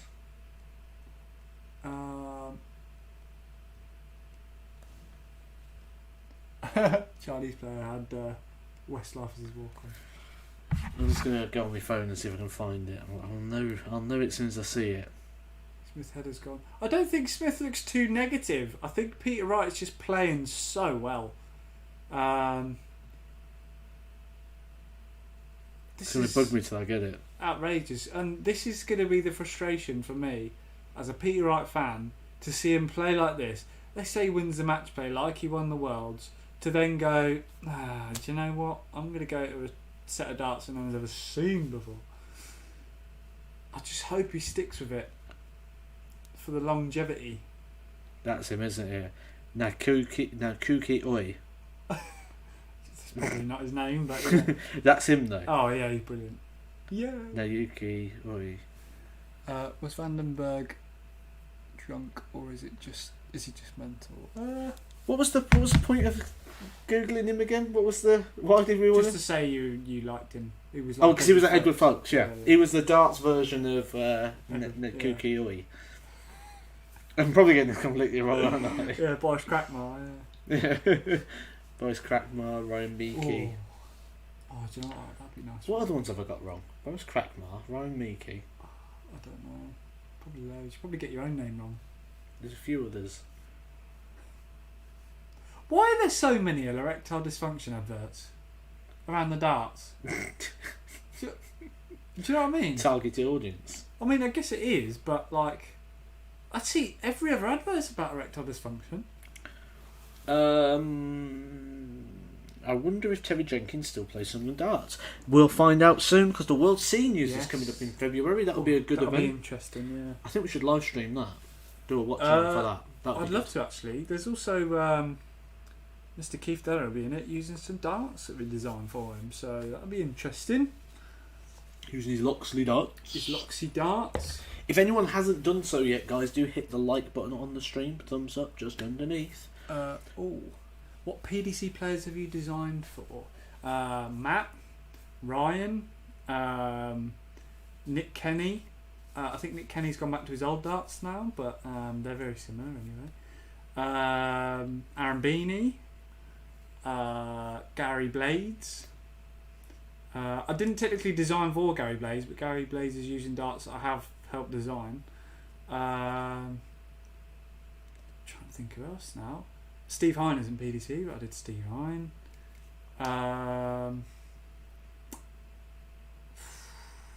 Shane McGuirk isn't a PDC player at the moment, but he was in the tour challenge tour. And he hit a 9 darter at Q School, I think, maybe even. I've done quite a few now. It's adding up. A couple more coming. So yeah. Do you know what? Someone just said about the Della darts. They're very unique. Again, kind of like Ryan's, they're a unique weight. Keith's are quite a unique length and shape and weight. So I think there'll be another good dart. I love it when different people come from countries and they're like, "Good morning." Yeah, from Australia. Yeah. It's evening, 8 o'clock in the evening here in the UK. G'day, mate. Advert at the moment, but they'll never keep it up. Hey! Have I never designed for Callum Ridge? No, I would have loved to, but obviously he's with Unicorn, so Unicorn got there first. There are some other players that I've spoken to in the PDC, but some of them didn't go through, or some of them. I find that sometimes people's sponsors aren't very good, they tend to look for someone else to help, and that is sometimes me. I'm not going to name anyone because I don't think it's fair, but there's certain manufacturers at the moment that really aren't looking after their players. So I've had conversations with a few people, but yeah. Me, the blade darts, and the short stumpy ones. Yeah, the blade darts are the Gen 2 Robins, but they're going to be very, very popular. Everyone messages daily. Has Stephen he's got a picture of Bottom as his picture. Bottom? You never used to watch Bottom? Oh, you probably. Are you sure that's not just him? No, it's Bottom. Are you sure? Yeah. That just really offended him? No, it's Bottom. I don't know, I can't see it. I have no idea what you're talking about. Wasn't Peter Manley's darts all different weights? I How don't can know. you not know Bottom? What do you mean? It's a great show. I had no idea. Was I born when you were watching this? I don't know. There you go. There's a scene in it. I'll show you. Right, Double 14. where the guys on Bottom. Oh, another break. So Richard, and so basically what happened is they watched like America's Home Videos, or what's it, You've Been Framed. They watched one of them shows and realised you can make money by accidents. Yeah. So they tried to stage accidents. Love it. And then 177. so he sets himself on fire and he's like, oh no, I set myself on fire. And then he goes, oh Marjorie, and he gets a dart and he throws a dart in his head. He's like, oh no, the dart's just landed in my head. He's walking around on fire, dart in the head, jumps out the window. Oh, it's brilliant. It's brilliant. P right here, averaging 104 basically. There you go. Bottom is a show that started in 1991. Yeah. Bottom was great. Bottom is the greatest comedy of all time. Bottom is great. How could you not know Bottom? I just don't. Jack B. What manufacturer is the best for sponsorship? It depends. Because obviously. Depends what you ask for off a player as well. And it depends how you get your sponsorship. So some companies might offer you a fee for the year. Some people might give you a percentage on darts. If you're a big player, you probably get a bigger deal. If you're an up-and-coming player, maybe your deal will be depending on how you perform. It depends. Obviously, we can be biased and say Loxley, but obviously, not everyone has had offers from every manufacturer. Well, so. I would say Loxley on the basis that that's who I signed with. And I had offers from... Well, you wouldn't have gone with Loxley if it wasn't good. Yeah, I turned down deals for years because I was never offered the right deal. Yeah. They care about the players. Ooh. And I've signed a long-term deal with Loxley. Yeah. League of Gentlemen, Zach. It rings a bell, but... I was watching Bottom the other night, actually. It was the episode where they get the burglar in and they end up taping him to the roof and... yeah. Sue Carpenter. Don't know if I heard that. Yeah, you don't know any of this, do you? No. Yeah. You've got to watch some Bottom. You've got to watch some Bottom. I do love watching a bit of Bottom. When they get stuck on the island, Edie's bra. Dave. Oh, you've got to watch it. Yeah, you say it always. I ain't got a clue what it's about. Yeah, but the people in the room will know exactly. Shows Zachary some Bottom Live. Oh. Bottom Live was when they did like a big long show, like for DVD or VHS. Oh, Paddy says he's playing a lot better using naked Edgar darts. Cracking darts. They are good darts, then. They are very good darts. Can't beat an Edgar dart. Yeah, they are good. Universally good. A simple, nice dart. Oh. Again, Smith doesn't look too negative. Oh, he does there a bit. It's hard to look negative when you're averaging 100 in a game. There's just sometimes... This is the first time Peter Wright's looked behind in a leg, really. I can't remember the last leg where Peter Wright's had this big of a gap. Double 12, yes. I mean, still in it. He's still in the it. The Dartist reckons that he's going to win it. Yeah. Ooh, it depends on the brand, Bobby, I think.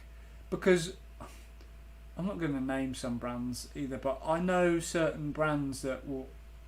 If you get offered a short-term deal, I don't think they have that much faith in you, really. No, yeah. That's what you want to take from it. I guess the average is 3 years, isn't it, really? The I'd- middle point is Yeah, I'd 3 say years. 2 to 3 years is what you'd be looking at as a minimum. I mean, if you see a football player sign on a 5-year deal, you know it's commitment there. Yeah, That it's kind of the same with darts, isn't it, really? that's what I did, a 5-year deal. Yeah, because Yeah. you believe in it, they believe in you.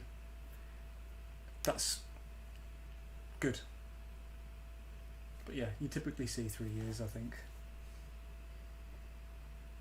But I know certain manufacturers will sign on almost anyone for 1 year and then, Yeah.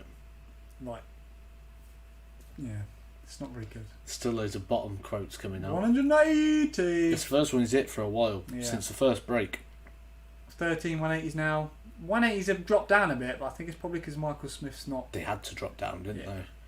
But Peter's just outscoring him. Look, 8 180s to 5 180s, 23 140s to 17 Yeah. 140s, 46 tons to 42 tons. Checkout percentages are about the same, 40 versus 38. Well, Peter's had over twice as many darts at a double. That says a lot. He's just getting there first in most legs. He's going to set it up nicely here. Kevin's also playing well with his Edgar darts. Oh, good. That's what we like to see. Like I say, guys, if you're using darts, feel free to tag Loxley, tag, Matt in if you're using his tag. Yeah, I do like to see people using my darts. I love that. It's the Oh, the ball! breaker throw. He's coming back. The dartist might be right here. Can Michael Smith pull one back? He did well to pull some legs back in the D'Souza game, so you never know. Oh, a big 5 went up though. Another trouble here. Ooh, not enough, you don't feel.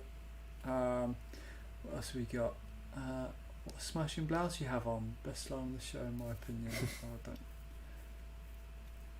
don't. You'll get all this if you watch some bottom. Yeah. It was good. This is a good question. show. lads. Which Home Alone do you think is best? Or, 2. yeah, I was going to say 1 or 2. As soon as they changed the person. Yeah, it wasn't it Home ruined Alone. it, didn't it? It was still funny, but. I'd like to see, in this era of like nostalgia and things, and I know that Macaulay Culkin reborn the character, didn't he, to Yeah. do like a little clip in a car where he's talking about like how it mentally scarred him for life and how he had to fight off psycho Yeah. killers and all this. I would like to see that turned into an actual film. About Macaulay Culkin. What happened to him Yeah. after, how he turned out as an adult. Yeah. Well, I think there's a lot of people like. because actually years ago when they was trying to work out Saw Hmm. and they was trying to work out that side of things, there was rumours then that Kevin McAllister was going to be the Jigsaw Killer Wow. because of the link to traps Yeah, and yeah. things like that, until they actually worked it all out. That'd have been brilliant. That. Yeah. What a plot twist that would have been. Yeah, yeah. Oh, Michael Smith Lots of again something like with that. a considerate lead in this leg. Oh, he's missed a big number though. No, he went for He's the coming treble back. What, treble 8? Oh yeah. there. There's still loads of bottom chat.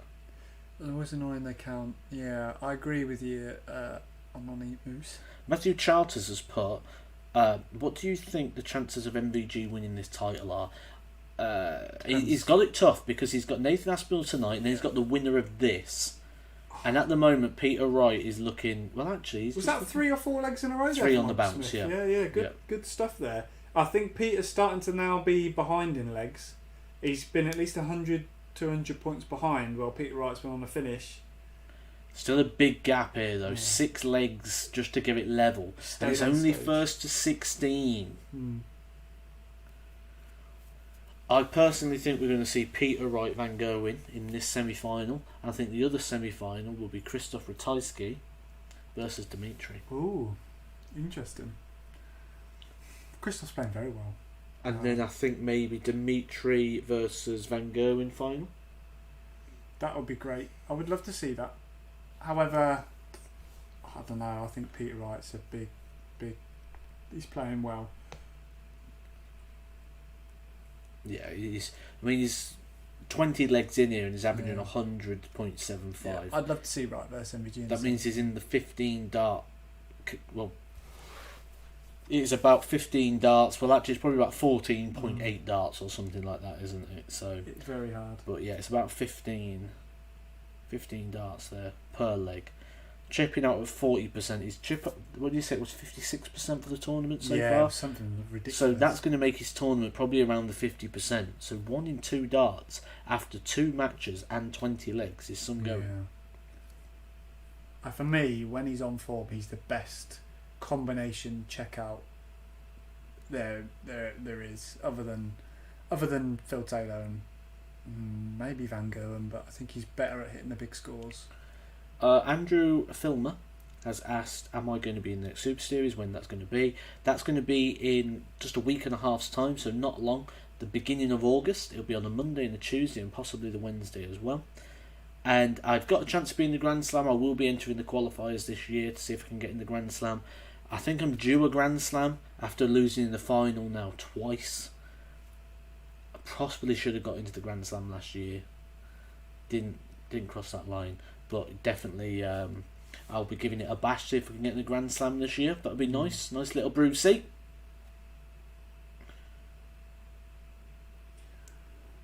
Troy Farding thinks it's hard to look past Dimitri winning the whole title at the moment. I think it is hard, yeah. But I think... what I mean? I think it's... I can't say there's a clear winner. I can't say there's anyone at the moment I'm going, they're going to win it. So Musty's not really clipped that. Yeah, he would have, yeah. Where is Osty these days? Can't be at school. Some holidays now. Yeah, it's tricky. Just had a question on darts. Someone's asked me, Keen Barry darts but cheaper. But that grip's quite complex. I'm trying to think of it. Keen Barry darts but cheaper, an alternative. Fart TV's back on. It is. We do like a fart on Thornton darts. Do you know what he did to me, guys? We were going, it was either car boot or football training or something. He farted, it was really hot, and then he rolled up my window and his, so I couldn't escape. We've all been there, haven't we? We've all done it. Yeah. You can't tell me if you're the driver, you've never put the windows up or pressed the lock button. No.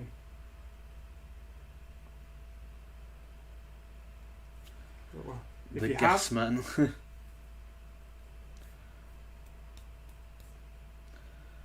Who would I say my throw is most like in the PDC? Ooh, I don't know, to be honest.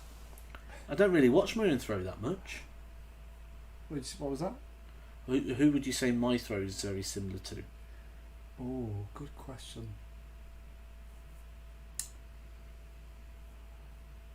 I don't know.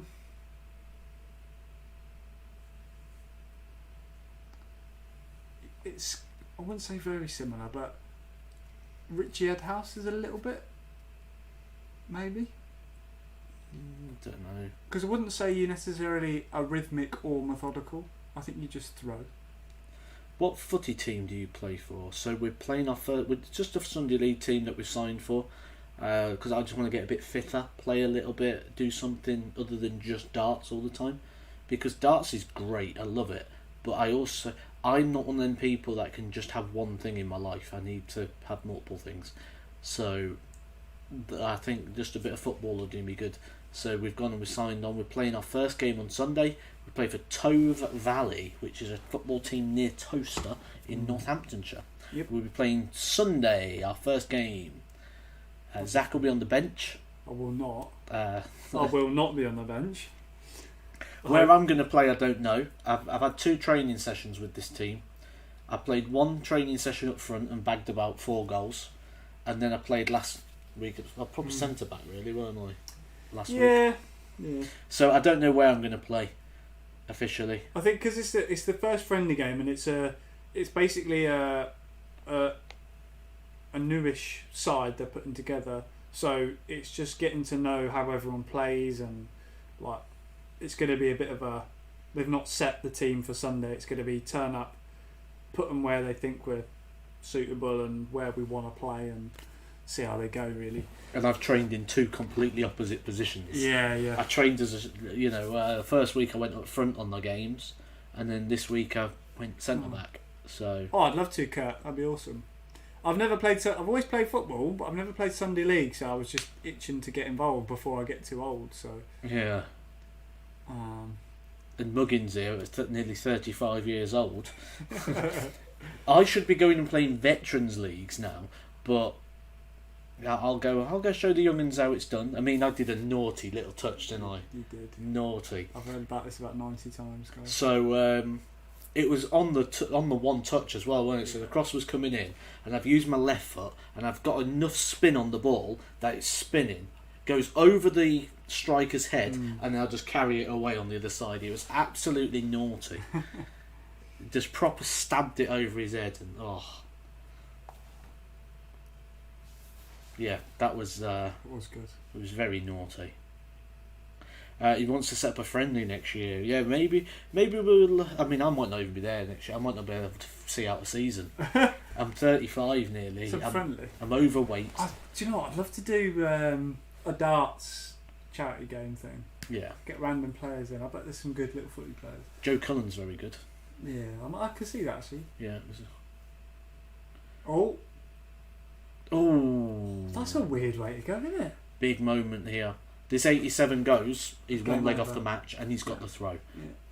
This is the biggest moment so far, and he's hit the trebly debbly. He's got 2 at the 18s. Bang. Yeah. Yeah, there it is. Wow. Combo finishing. Did I ever play against Andy Fordham? Yes, I played him in exhibitions, and I also played him at Q School. Ooh. There we go. Oh. I think I went like 3-0 up or 2-0 up, and then he pulled out because his back Oh. hurting him. Was this when he was quite big? Yeah. Yeah. He lost so much weight so quickly. This is interesting now. Take a 2 treble visit here, and it's going to be difficult. Oh, there's 2. He's got another one in his hand. Oh dear. He could have thrown another 6 darts Peter. in that. That's 9 180s in total. This average has gone up to 101.18. 121 and 140 is just not enough for Michael Smith. Outrageous Yeah, dart. but who's good at football? I should know this because we've done bits before. So no Cullen is. Jack Main's quite good, isn't he? Yes, He played to sort of Southern League level. 58 after 9 in the deciding leg for Peter Wright. Unreal. This goes. 8 ball. Could you imagine if he went for 8 ball? The outrage. Oh, that's perfect. In. Oh! That is unlucky. That's a pube away. If it is a pube away, Manscaped can help you remove that pube. Oh, the ball! Oh! Could you imagine after that 170 leg? to stay in it, but he's missed. I think it's his dart 2. There's 1. Dart 2! Wow. It's in. What a Great performance. Do you know what? Michael Smith did well there, and I'm kind of impressed by how he stayed Composed. I think that's great. Michael Smith usually very irritated that he's not playing his best, but I think he's really grown a little bit there. He's not gutted there. He knows how well Peter's played, but previously Michael Smith would think he should be winning, and now I think he's acknowledging That other people that can other play people good can darts. play that well. 16-7. Harsh on Michael Smith, a 99.23 average, and he's been beat 16-7. Been beat by 9 legs. Yeah, that's outrageous. I think it's another 100 plus average for Pete right there, is it? 100.37 was the closing average there. In 23 legs. Wow. It's pretty much 15 dart every leg, isn't it? Madness. Just gonna Give me left nut for that. pull the next game up there to see if we've got any things yet. No, we don't know who's going to be throwing first. Oh, I'll tell you a dart player who's good at football. That the ex-Tottenham player that went to that Van der tournament. Vaart. Van der Vaart. Van der Vaart, good. James Maddison plays darts, doesn't he? I'll tell you I another think we're going a sport- bit stretched. I think we're going the wrong way about this. We're going with footballers that Yeah, play yeah. darts rather than dart players that play football. Mark Williams is good at darts. He's a snooker player though. Oh. Hopefully, the team last year did a lot of filming for YouTube and things. Yeah. Hopefully, there's going to be someone who films this game, because if I bag, So when you're on the bench, you could do some filming. I won't be on the bench. The only way I'm going on the bench is if I want to, because I'm tired. Yeah. Yeah, there was highlights. They're really good. If I bag, I'm gonna be all over that. To be fair, this team, they have like, like when you see on telly the players walk up and they cross their arms, like when they're announcing the teams. This team does that. They're really good. It'd be funny. Can you imagine that? Edgar TV football highlight. Oh, awesome, Joe. Nice that's arrived. I think everyone's arrived now. I think you was probably the last one. So I think everyone's got theirs now. Wait, another erectile dysfunction advert. Flipping hell. I do have a couple of shirts left, by the way, guys. Match worn ones will be available, because I've dropped a shirt size. I'm selling off my XLs. So if anyone wants an XL match worn shirt, hook me up on social media below. Fun fact: all the Loxley shirts have zips on because Matt needs it to fit his big head in. Especially after the Anderson game. It's not true though. We went to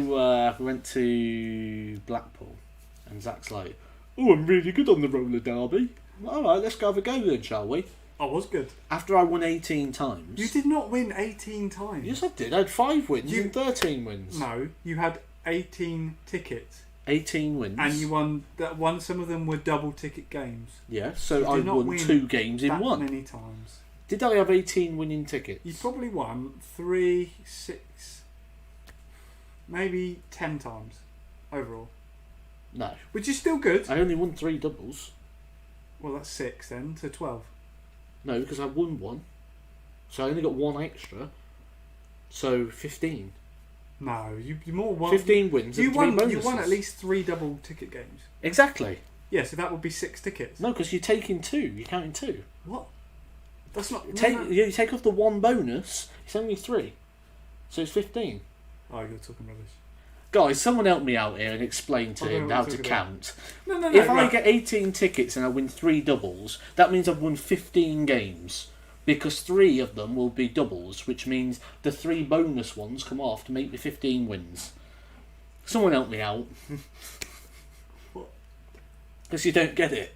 3 You're wins, double counting 3 the wins doubles. is 6 tickets in those games. Yeah, but 3 of them are wins, so it's 15, and then 3 of them are the bonus. He's meant to be into all, like, I think clever stuff. I don't know. I think I'm right, but You're not. I have no idea what you're talking about. You're not. 15 wins, with 3 of them being double wins. Okay. Is... No, I get what you're saying. I've took. Yeah. You're right. Oh, there we go. The penny's dropped. Yeah. Okay. All right. Yeah, you probably did win about 15. But I'll let you off. Yeah. Look, you are right, Matt. Yeah. Okay. All right. I'm on it. I'm having flashbacks of losing over and over. 15 times. But I did win 5. I wasn't on the track though for all of them. No, for one of them you won. I will give him his due. When I didn't play, he won, didn't you? You won when I didn't play. As soon as I stood up, I winning. beat you some of them, but not all of them. Yeah. But you didn't win a basketball once. Yeah, you got the basketball, yeah. Yeah. There you go. So.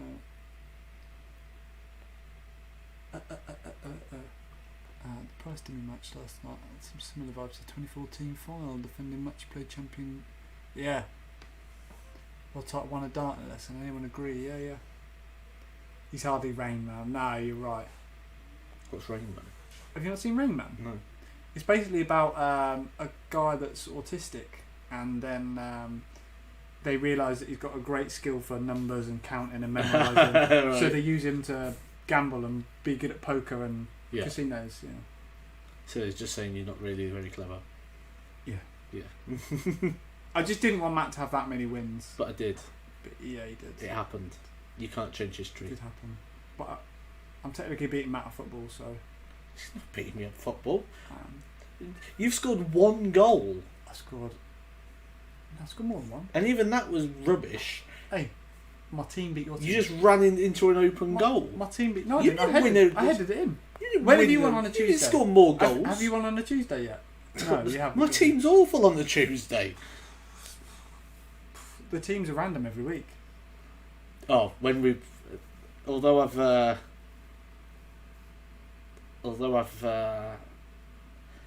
bigged up football a little bit, I went up front, didn't I, on Tuesday, and I blasted Everything went over. about 4 shots straight. I got 4 shots and I went straight over the bar with more. The worst one was I did a little shimmy through, didn't I? Left foot, right foot, Really- skinned 2 They were players, beautiful. And then you turned into Emil Heskey. and then I smashed it over the bar. I just turned 2 players inside out and smashed it over. Oh, he's got a dartboard. What's he doing with that? Where's he going with that board? He's like, I'm having that. What do you think he is? Phil Taylor?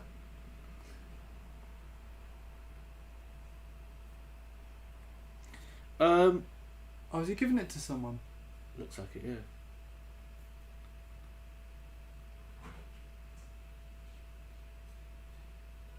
Oh, what a hero. Yeah, hit me up on social media and I can let you know about the shirts. That's absolutely fine.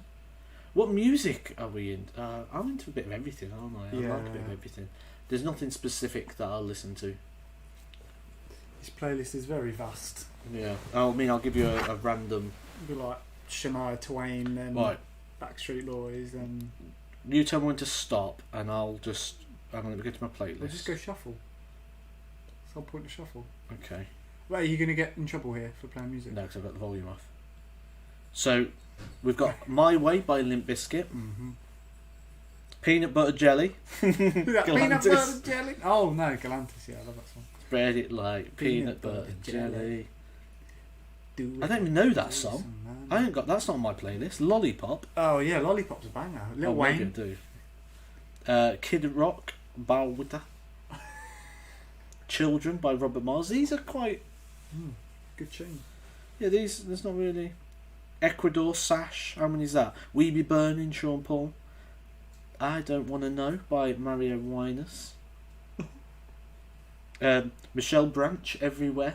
From American Pie. Yeah. Dr. Dre, forgot about Dre. Push Up by the Freestylers. Have I done 10 yet? No Games. Ozonto. Demon, Imagine Dragons. This is why the playlist at the gym's so random for me, because like you can get some really good bangers like that. I'm just going to have a look, see what else is here. I've got Common People by Pulp. That can come on at times. Big in Japan.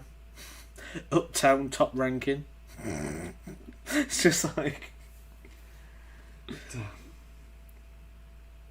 Michelle McManus. Yeah, it's a bit random. Oh, bit of golf now. A lot of players like golf. A lot of the dart players go play a bit of golf. I've never really got the appeal of golf. I think it's one of those games, probably similar to darts. You have to play it to understand it. Yeah. It is hard.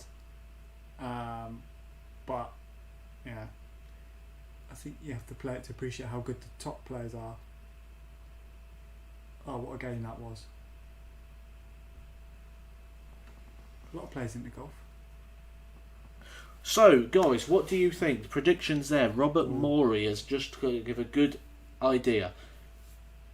What do you think is going to happen? This is going to be a big game. Michael Van Gerwen, Nathan Aspinall. Nathan Aspinall has won the ball. So Aspinall has won the ball.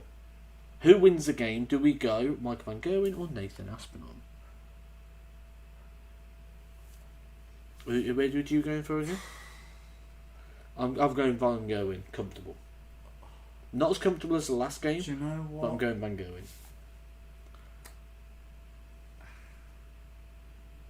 Oh, this is tough. I think this one's going to go late. This one's going to go late. And who wins Maybe it? either 2 legs in it or it goes sudden death style. I could say Aspinall wins it late. Aspinall wins it late. You go Aspinall. Yeah. Oh, okay. So I'm going Van Gerwen. You're going Aspinall. Yeah. I am not eating a dog biscuit.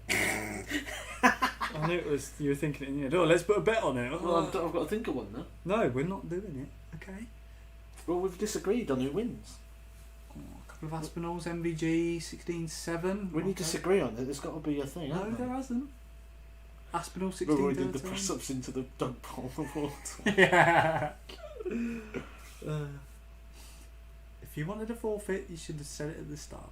Okay? Yeah, we haven't started yet, has it? No, start the whole thing. Guys, do you think we should have a forfeit No. on this game? Or is that just being boring?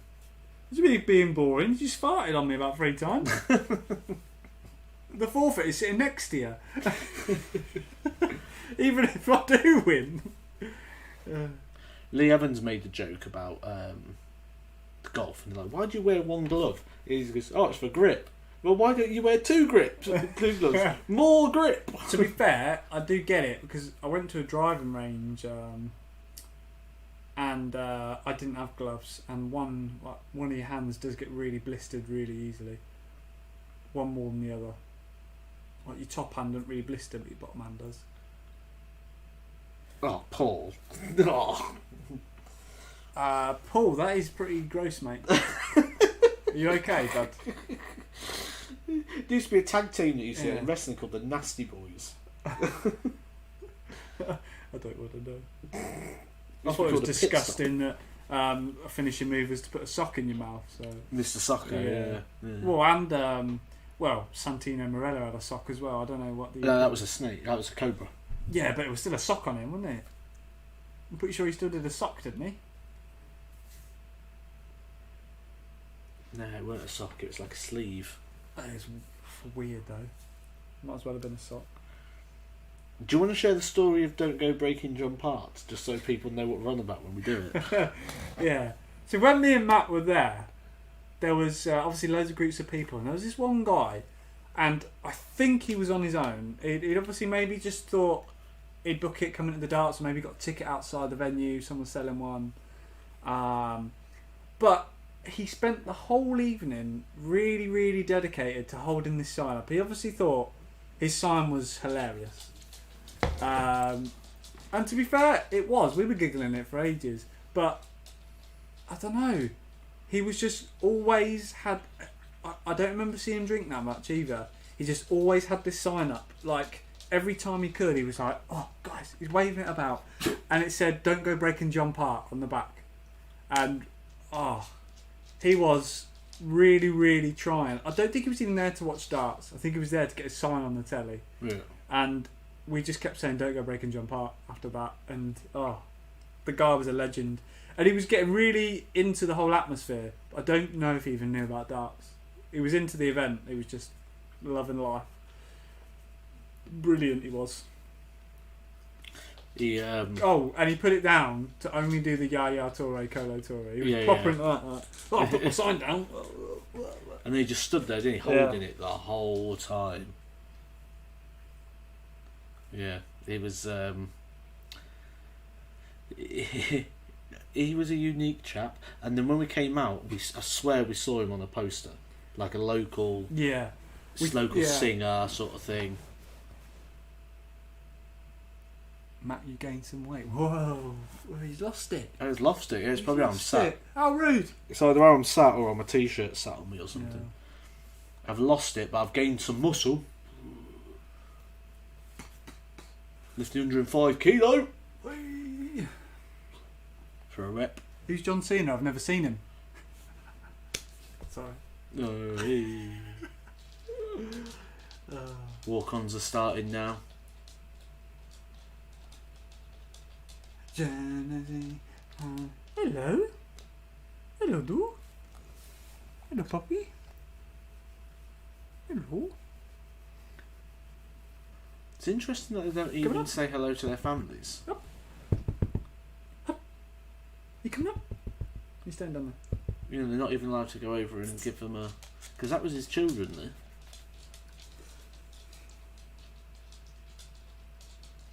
Maybe his wife said, these children aren't yours unless you win. So if he loses this game, kids aren't yours. You can't see him ever again. Thought Matt was looking like he's made some gains. I have. I've been lifting the weights probably for about 2-3 months now, isn't it? Yeah, probably longer. Probably but we had a longer, break. Yeah. Probably about 3 months lifting. Here he is. Benched 85 the other day. Hello, Lila and Save Chip, yeah. Let's see the dog. She's gone now, actually. Oh no, just go. Oh, she's just chilling. She's up. If she pops up, she's sadly. Oh, I'm a bit peckish. I'd like some pudding or something. You peckish? You want some biscuits or something? Or you being good? I'm being good. Got to be ready for Sunday. Oh. Even though I've lost a bit and I've been working out and stuff, I'm still not match fit for football, so I've just got to be a little bit careful still at the minute. And Sunday's going to be hard because it's going to be hot. Oh. Well, maybe not. I hope it's like today. It'd be nice. Today won't be too bad, yeah. I'm still not going to see out 90 minutes, I know that. But if I can bag a goal, I'll be happy with that. Any thoughts about the article on Jose opening up about dyscalculia or numbers dyslexia? I haven't read it yet, to be honest. Yeah, I haven't read that. Send me a message on Twitter. I'll get to that shortly, Sean. When I come off, I'll have a look through my socials. Thank you.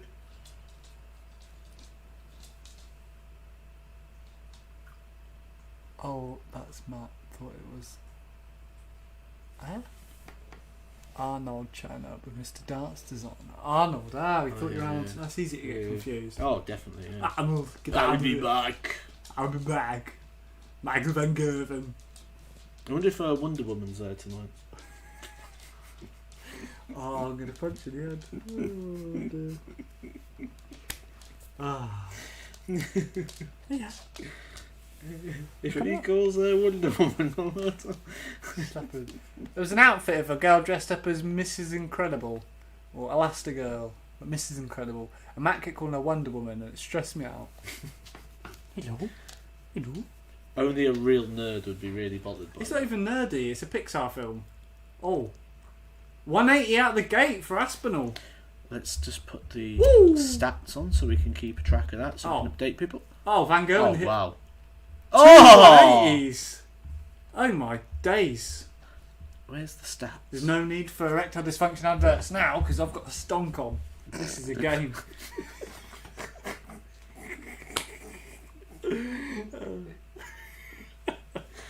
Oh!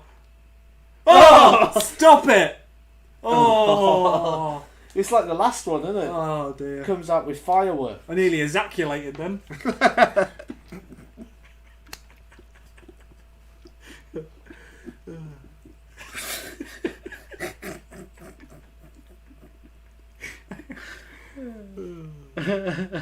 Just wondering why Skyline called me up to commentate, and I'm just wondering why. You'd get too excited. Oh yeah, I would.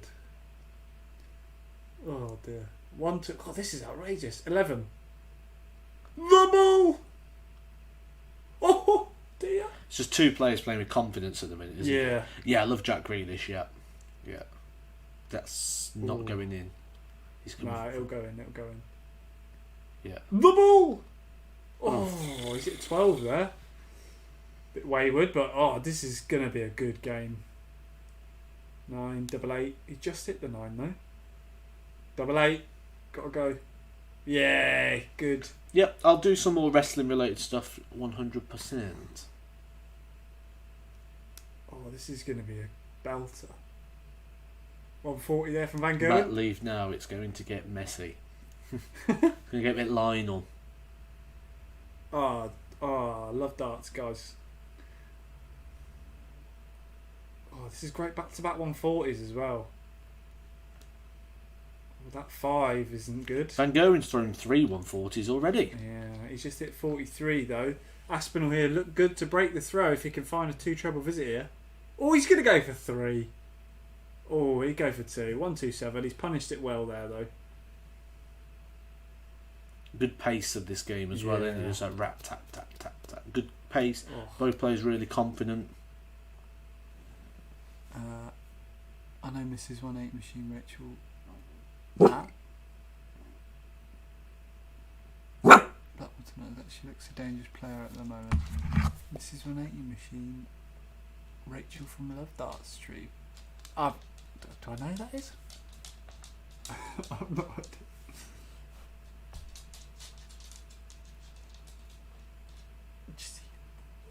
Treble 20. Ooh. It's mad to think that Nathan Aspinall won a major. Well, won a big tournament on 170. That's some cojones.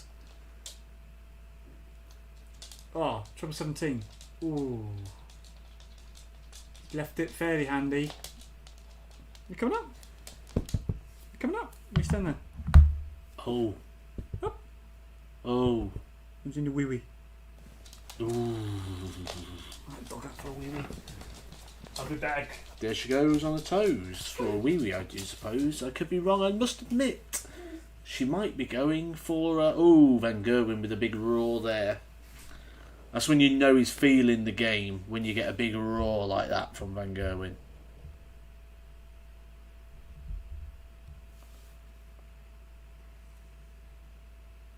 Good game. I mean, I won't go into the stats just yet. It's way too early for that. Trebles galore. Both players are running on adrenaline.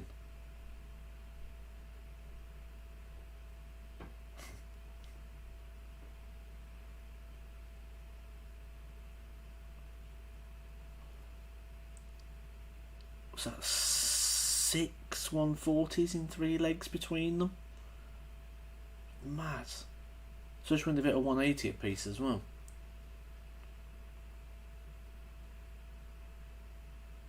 Redonkulous darts. Are they Michael's old darts or are these new ones? Someone might be able to help me out with that. I'm not overly clued up on the darts equipment. Oh, he's on the 170. He wants the ball.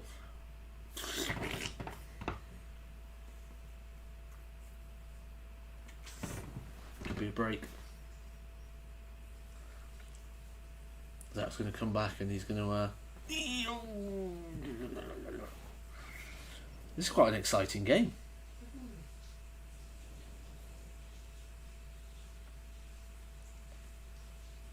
You know when the game's good, when it starts... I stop talking about things like football and things and we start dragging into the game. Oh, that's a big miss. You can't do... Even this early, you can't do that. Van Gogh could open gaps when you do stuff like that.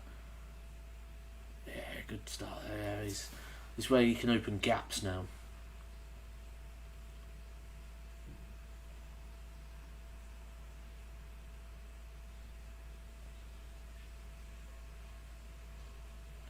Kind of what happened in the last one, you know, Peter Wright opened that gap, just got away from Michael Smith, the gap was a bit too big.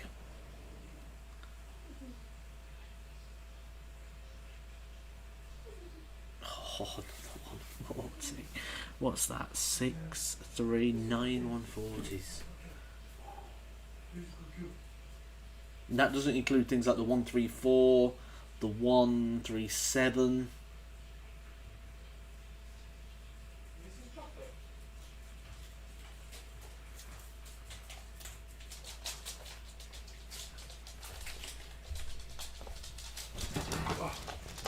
Oh dear. Oh, it's a chocolate, you can't have chocolate. Is that a big enough bar? No, it's over a miss. Come on in. Right. Got to break a throw. Van Gogh in. Oh. Not everyone can throw a 170 finish against world champions. They can't, Kevin, can they? They can't. A up there, Aaron, how do? Andreas has said, looks like his windmill ones. You'd be able to help us with this. I was saying, is Van Gogh using his new darts or his old dart? Quite hard to tell. I'll have a look.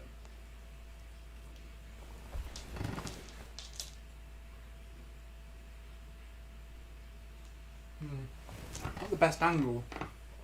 It's hard because Winmore have tried to make his darts look old and feel old. I'll have to wait till he's on the double, but it gets a good angle. Oh, Aspinall's missed again. He's getting a bit frustrated with himself. I'd say these are Winmore darts, yeah. I mean, we could go back, because that was a really good shot there. If you rewind it, you could get a pause on that. So I think it is. Aspinall's pounding the treble. So 5th 140, 2 180s, but only one from 9 on the WWs. 135. I think Van Gogh's also uses slightly thinner than normal points. There you go, 1 from 9 on the doublies. Troubly double. Doubly trouble on the doubles. But he's still averaging 99, Aspinall, despite the fact he's 1 from 9. He's burned 8 darts, but he's still near up on the ton. 96. They're both playing well enough to get a break. It's just, can the other player keep up? Yeah, 99 plays 98. Good quality quarterfinals here. 100 to 1 for either player to win Southern Red Lake. Any takers? Yeah, I said it. Evening, Nick, as well, by the way. Hey up, Nick. He doubled me out earlier. I got Nick McCartan. Yeah, doubled him for the match. Double 16, double 15. And then he went ball double 6, double 6 on one of them, I think. So I got doubled. And then 75 was 25 ball for whatever reason. I just wanted to keep it. Oh, I just wanted to keep it in ball finishes against you, didn't I? Oh, do you know what? If I were Van Gogh there, I'd have gone for that. He's just trying to open that gap. I mean, 4-1. This is Aspinall's throw this session, and he's going to lose it 4-1. Van Gogh wins the next mini session 3-2. Well, just holds a throw, and he's got a big gap. Oh, hang on. That is the stuff that Van Gogh doesn't normally do. No. And that's the stuff that, well, again, the good thing Van Gogh's got is he's Aspinall's celebrating just holding his throw. Yeah. It shows that Van Gogh's played well. Yeah, definitely. If you give it the big one on your own throw, oh, don't break that table. Oh, he's not happy. He's at his own leg. Not happy bunny. Don't particularly want to be chasing Michael Van Gogh in it, but that's hard. Fired up, isn't he? 3-2, Van Gogh and Aspinall. Fired up. What a let off. Yeah, it was a big let off there, really. But they're both scoring well. There was a tiger there. In the crowd. They are both. Aspinall's now on 20%. Van Gogh's only on 30%. That's why it's a 97 versus a 96. Because 30 and 20%. That's low. But it's only the first session anyway, isn't it? First little session. That will go up. The stats will go up. So you don't read too much into them this early. What's your opinion on dancing, Gazzy? We loved it. Oh, it's funny. We loved it. We covered it at the start in a bit and more I loved detail. it more that Dimmy gave it back. That was the best bit. Oh yeah, it's good. I like it. What's your... Yeah. I was going to say, it was just brilliant. Yeah, we love all that. It's what darts is about. It's what sport's about. Any entertainment. Do you think there'll be any erectile dysfunction Yes. adverts? Be about 4. Also, I don't get how you can get a blood test to prove if you've got erectile dysfunction.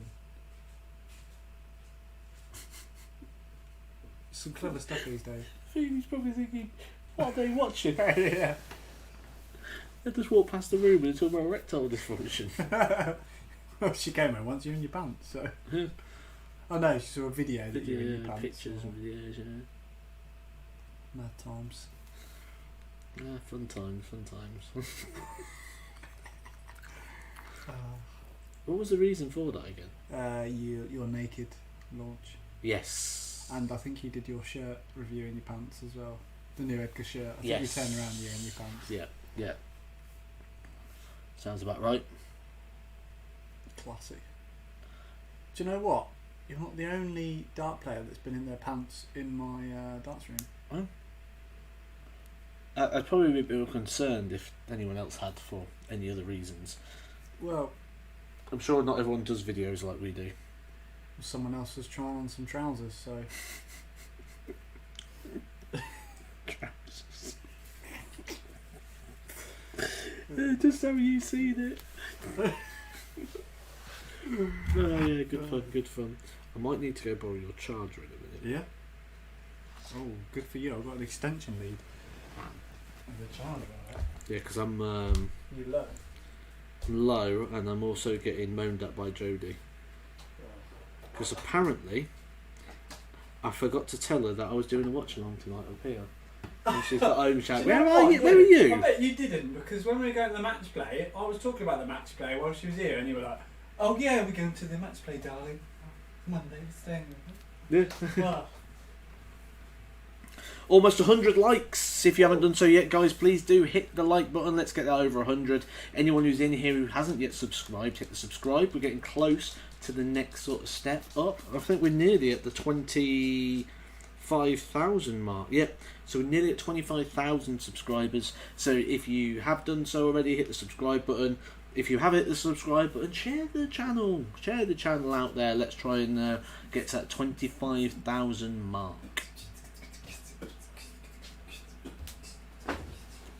Yeah, maybe should have told her. But Tell her to pop round. hopefully she'll have dinner ready when I get back. Whoa. That'd be lovely.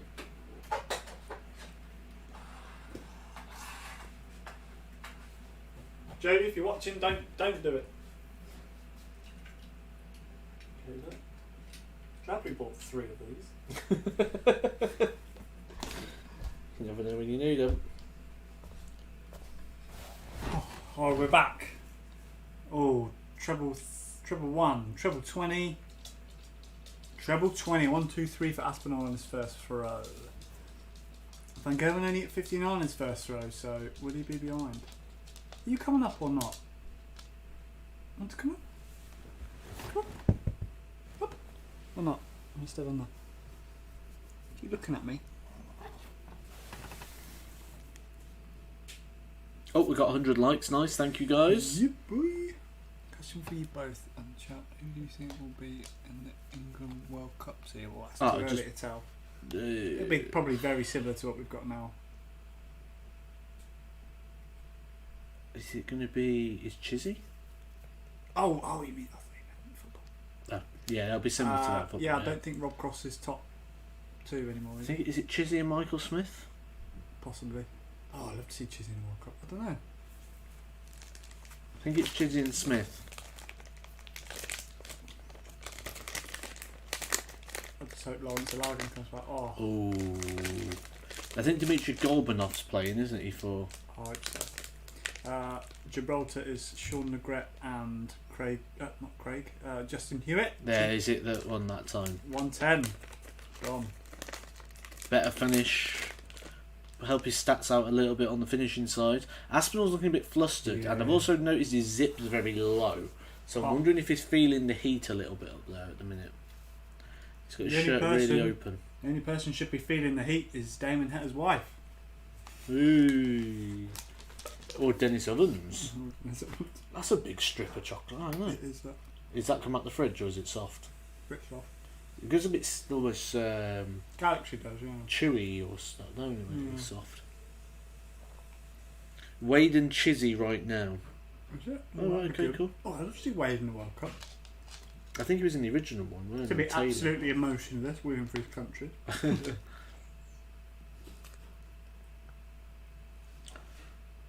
Don't go breaking jump heart.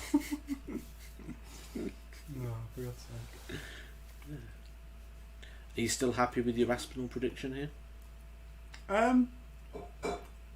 Yeah, I still think it's possible. There's only one break of throw still, and fairly early in the game. Oh, he's not throwing right, is he? I think he needs a second break to... Release is a bit all over the place there. This could be a break here. 155, you know Van Gogh in 74 is just a bash bash. Bing bang. Oh, again. I think he knows that he can't let, or he's thinking that he can't let Van Gogh and do this. And you look at the darts, the angle of them, the low. He's just holding on to them too long. Putting the pressure on himself, because Van Gogh will probably take this out, and it'll Oh, that was a bad dart. It's a late release. I wouldn't be surprised to see this drop drastically, like violently standing upright and low, because he's just holding onto the dart too. Like it's violently up, but it's not low. Oh, there you go. Oh dear, that's a bad visit. Pushing, late release and pushing the dart. Van Gogh's good on the old double 10. Another breaker throw now. Oh, John Norman Jr. What a player he was. Oh, Loved him. That's a player that I've spoke to about darts. Loved John Norman Jr. And I remember we was taking the mickey out of John Norman Jr. And he goes, because he hit a big 16 and then celebrated, and he's like, I've just left a 3-time world champion, double 16 for the leg. Of course I'm going to celebrate that. And it's just like, fair play, you know. It's a way of putting it. I think Van Gogh's sensing weakness here, and I think that's why. I mean, Aspinall's dropped down to a 91 now. Yeah, he's looking a bit more. The jump is a bit more. Yeah. He's trying to get them in. He's releasing late, so he's got to surge that power from somewhere, and it's coming in a lift, which is going to mean he's going to get a lot more 5s due to that. He's going to get violently standing up darts. He's going to get more 5s. He's going to get low darts, which he doesn't like because of how his darts stand up. Low dart again forces him to switch.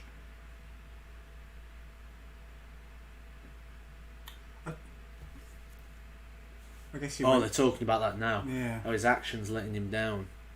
It's a very, very big. Obviously, we can't hear what they're saying.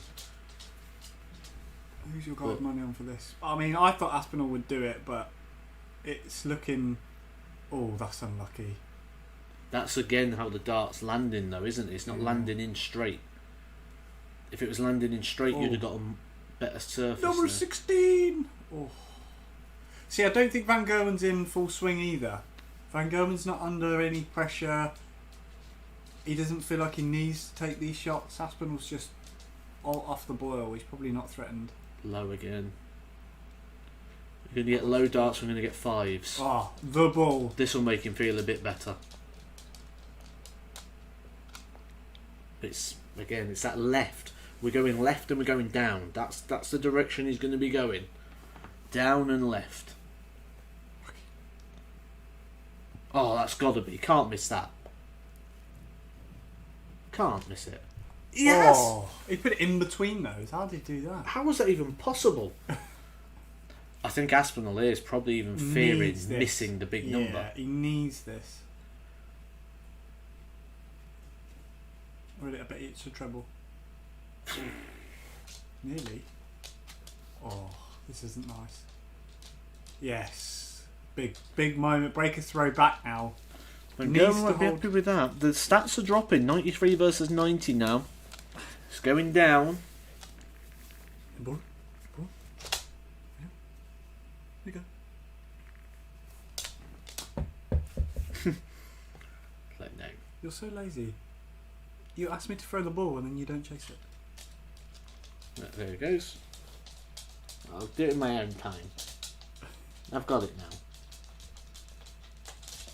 I'm going to sit here with it. She wants me to throw it again, but she won't let it go.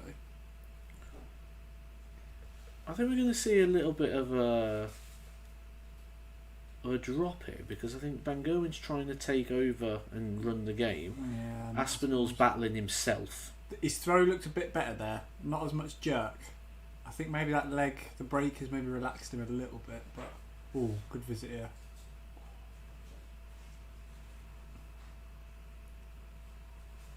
Oh dear.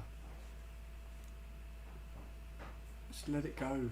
It's him trying to compensate for the late release there.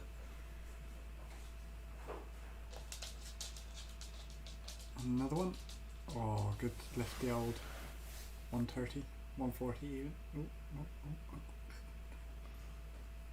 There's the 5s. 19. Yeah.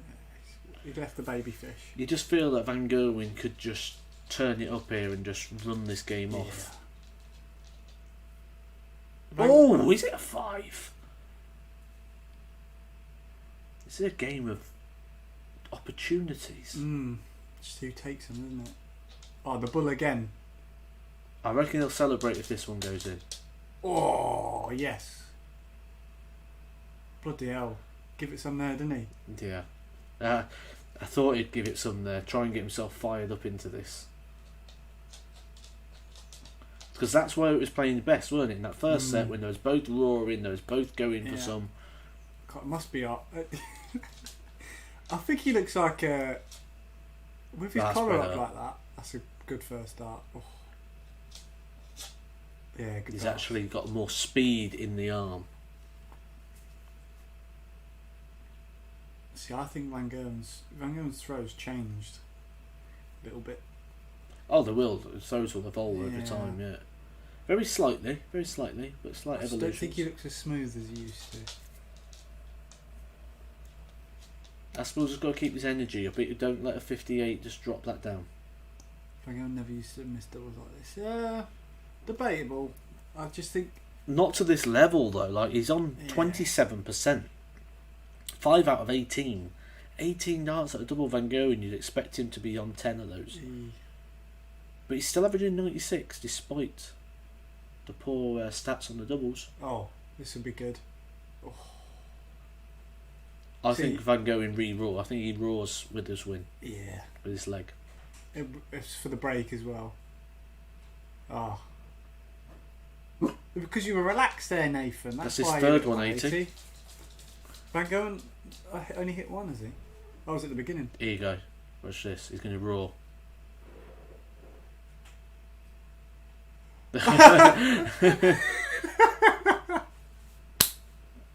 Hey, it's like you look at me, crowd. Boo. Oh, I love that. Oh, I love all this. Yeah. It's like you saying, "Oi, I'm still here." Yeah, love that. Bit of a fiery encounter. 95 versus 92. Loving it. You coming up? Just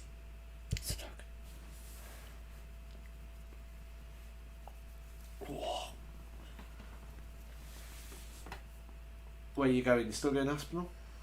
I still think you can do it. Yeah. I think this is definitely going to go down to a close ending. Depending on... I think it depends on Aspinall now. I think realistically they've both had... I think they've both got to come up together though. They both give each other chances. Although you say Van Gogh's missed 3 darts there and 3 darts that one, for Van Gogh to even have that lead to start with, Aspinall was missing 2 darts in the leg. So I think it's very much on, you know, all things taken into account. 6-4 Van Gogh's probably fair. Oh dear. I think we've got a fair scoreline at the moment. Do you think if MVG wins this match, Peter Wright will beat him? Yeah. Looks likely at the minute, doesn't he? It looks likely to be a Peter Wright Dimitri final. Van Gogh has been on decline since he moved to England. Van Gogh was on a decline anyway, in all honesty. I don't think it's got anything to do with who he's with. He wasn't, before he left, he was on a bit of a decline from how good he used to be. I think people forget how good Van Gogh was. And I think people are surprised when he averages normally.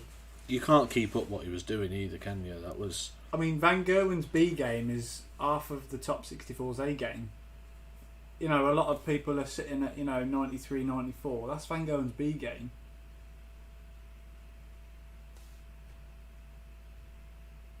I love that celebration. Right. Boo!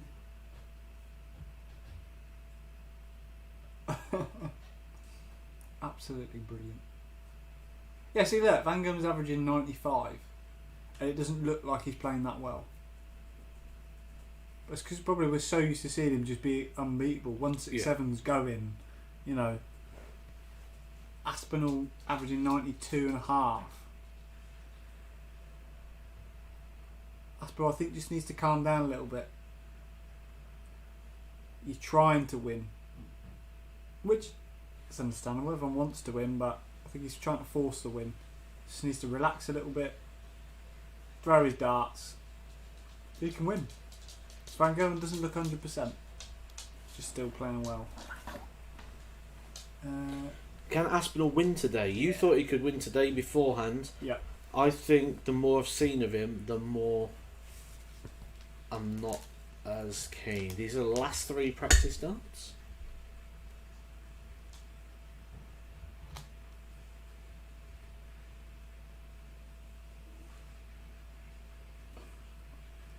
The Dart Horse tweeted me earlier saying, "I'll be on soon. Can you get me an erectile dysfunction ad counter, please?" No. No. Love it. Oh, look at them. 1-1. Oh, 21. 21. Oh dear. Yeah. Paul Boredom there puts a very good point. He says Wade Yeah. hits 100 average. He played awesome. MBG hits 100 average. He played poor. Yeah. Yeah. I think if anything, he's set himself his standard that is that high that we just expect ridiculous things from him all the time. Yeah.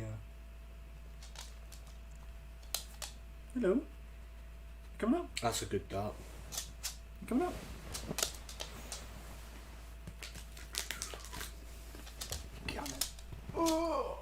You get to see the dog now. He was asking about the dog. Big fluff ball. Hello. Aspinall, this is 9 darts into the leg. He's on 377. That's going to be a breaker throw, surely. Van Gogh punishes this leg. Surely. Aspinall back down to the 90. Aspinall under the 90. Down to an 89.7.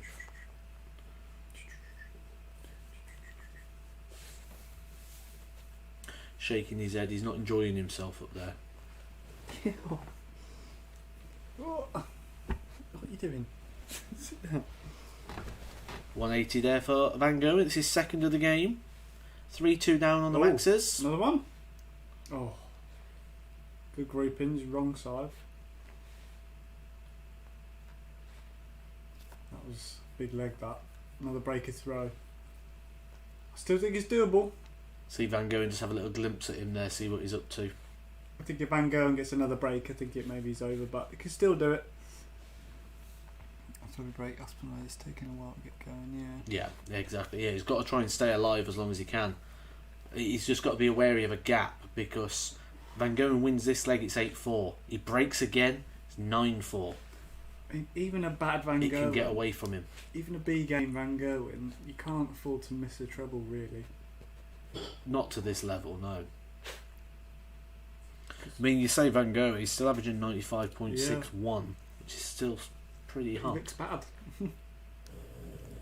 It's bad because of the amount of doubles he's missed. You know, he missed 13 darts. I can't have chocolate.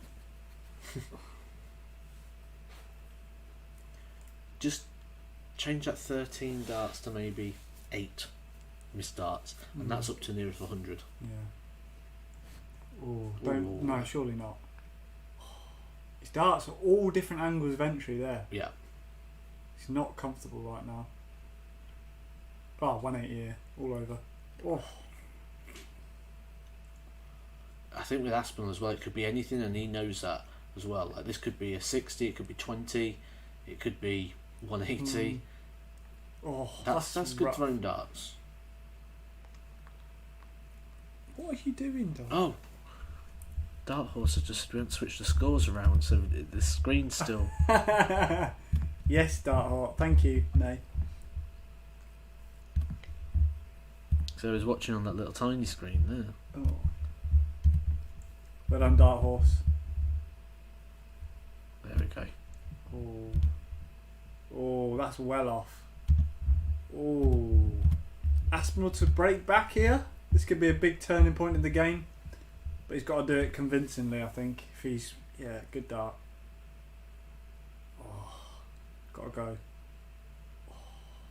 Again, another dodgy angle dart. It's not looking consistent. Van Gogh takes his first dart. And then this next leg, I think, is huge. If Van Gogh wins this here, it goes 8-4. The next leg's massive. Oh, dear. Then again, his doubles aren't on it. He's Oh. missed again.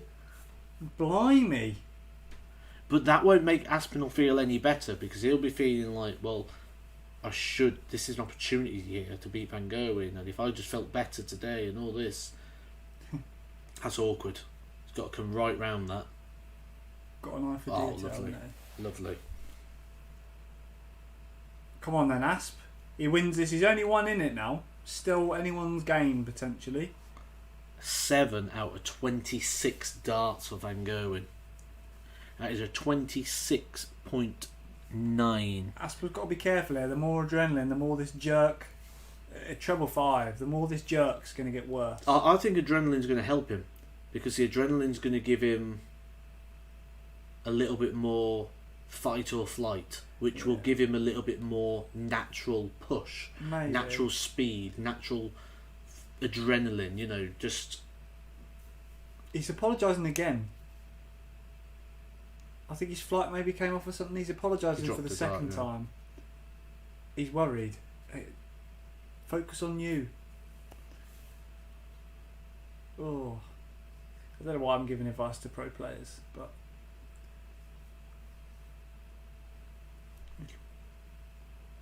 not happening here. 88 versus 93. And he just can find something like this. It's mad, isn't it? It's a mad game. It's a mad game. Unbelievable. It's just too awful.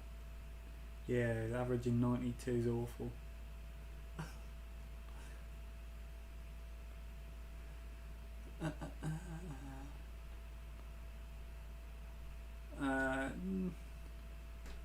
Okay, so this looks better. That is exactly the thing I'm talking about. The reaching, finding that treble. He needs that treble. He doesn't need the treble. He's still coming back here. He's got 6 darts here at least. Oh, needs a treble here. He can't lose the throw here. What have we got? We've got 3 more legs before the next break. Oh, Van Gogh to set up nicely here. Oh, left 56, 120. Feels like there's a big pressure on this 120. He might move. I was gonna say he might move if that treble goes in. Van Gogh and tops. Oh. Yeah. Every time he's getting that break, Van Gogh is just pouncing back and nicking it back again. He's just not happy up there, is he, Aspinall? No. I think if you could say to Aspinall, look, we'll just call it there, He would. I think he'd take it, yeah. I don't think he feels he can win this game at this point in time. He needs a nice little break. He's go outside, have a bit of a...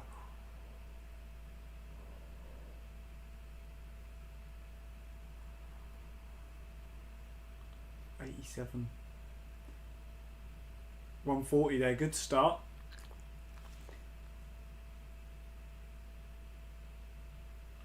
Oh, another stray dart here. He's covering well. The 19s are good. Yeah, he's always been good at that, Van Gogh. Yeah. But he's just always looking for something. And even when he hits it, he's just... Again, that last dart, he's trying to force it in. He's just pushing too hard. The dart gets a little bit flatter. He's putting his shoulder in. It's not good. Good dart. If he gets 2 here, last one will go. Yeah. Bit better. He's just forcing that one in. Chill out. This is for a break, straight back again. Yeah. I'm going to leave 170 here. No. So it's like another break. Have we got a stat on the breaks of throw? No. I don't know. So Oh, is it bullseye? So let me just pull this down quick. Lost throw, lost throw, lost throw. So 1, 2, 3, 4, 5, 6. 6 breaks of throw. What do you make on going 25 on 1-2-1? I think it's stupid. You go 17s, surely, right? Well, 17s or 20s. Yeah. Even if you hit the ball, you get still the need ball. to treble. Yeah. 108. It forces the second dart to be a treble regardless. Yeah. I'll have the 18 Shanghai on the 108. I'm the 19 man on that. Yeah, leaves you 32. It depends who you're playing. Yeah, there is an element of if the opponent's not playing well, it's hard to, sometimes you feel it's a chance. Like in this, if you see Van Gerwen not playing well, you're like, I've got to beat him because it's a chance. So, you can sometimes push a bit. That's what Aspinall's doing, pushing the dart. Yeah. Oh, double 2. Oh. Wow. I mean... Another break? The stats on the doubles are just plummeting. The averages are plummeting. Oh. Double 2. Oh. Same hole. He's had 9 darts at this. I reckon this goes high and then in. Or just straight in. Straight in, yeah. Frustration on the face of both players. Van Gerwen's frustration, I think, is coming from his chip up. This is mad. Well, I thought this would be another 10 points each on where they are. Van Gerwen's still got the likelihood to reel off a few legs and pull it right up. Glad I didn't put a dog biscuit on this one. You're losing faith. Yeah, a little bit. I think it could still happen, but it just seems a bit more of a decline. He seems more frustrated. I kind of think if Van Gerwen does start to go too far ahead, you'll see Aspinall's performance up, but I think it'll be too late. Yeah. I think he'll go, oh yeah, well, just throw the darts. Van Gerwen clearly, a break now, 10-5 at the break, comes back just needing 6. Yeah. It's a good position to be in.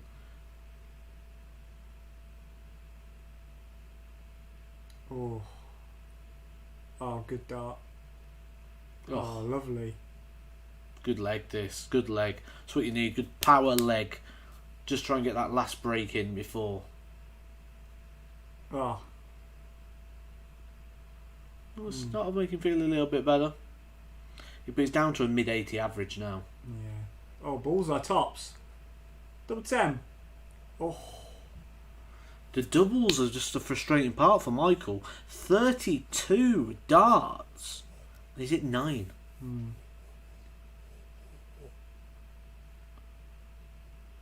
That was interesting. Double 5. Yeah, well done. So that's 10 in 33. What percent is that? 10 of 33. It's like 33%-ish, isn't it? It is 31.25. It's close. To say when they both came out and the game was just full of so much adrenaline and action, they both started with 180s. I suppose once you both start with 180s, you're only going to go down from there. Yeah. I don't know. I'm almost baffled by how angry how angry Aspinall was being 3-2 down in the first, because he was playing super stuff there. He just didn't quite get that last chance. I think from there it's just gone downhill. Yeah, Liam said it's mad how you can be 10-5 up and be annoyed with yourself. It's mad how you can be 10-5 up and be annoyed with yourself in the quarter-finals of the second biggest event in World Darts. But 92.55 for Michael Van Gerwen, 86.58 Aspinall. Aspinall on the highest finish, 130 for anyone who does those sort of stats, and 180s is 3-2 to Aspinall. Aspinall's outscoring him. 13-11 on 140s, 29-28 on 180s. I think it'd be interesting to see. How does this even work? Well, Van Gerwen is not winning any. It's your 60s and your 40s. I was going to say it's your 60s, 40s, your 97s, those switches, and because on all 3 power sections, Aspinall's winning, but Van Gerwen's had 7 more darts at doubles. I think the first 9 average would be very telling here as well. Yeah, can we get that? I don't think so on this bit, but no, we can't. It's a shame. I mean, Peter Wright will be watching this match. Oh, laughing, yeah. Quite happily. But every day's different, and you know. Oh yeah, of course. Could come tomorrow, just because you average 100 one day, you average 70 the next. You know. Oh, KFC, you do like the Colonel. Love a bit of KFC. Oh. That'll be a future video if KFC had darts designed. The interesting thing, guys, over on my channel, Thornton Darts, I'll be doing design hybrids of the semi-final games. So, for example, if Michael Van Gerwen wins this, it'll be a Michael Van Gerwen Peter Wright hybrid, and then the other game will be. Oh, who won the other game? Ratajski Dimitri. Ratajski Dimitri. It'll be a hybrid of those two. What doing? Yeah.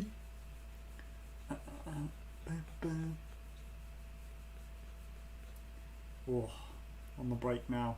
What do we think, guys? Is Van Gerwen clear from here, or can Aspinall bring it back? It's going to be... I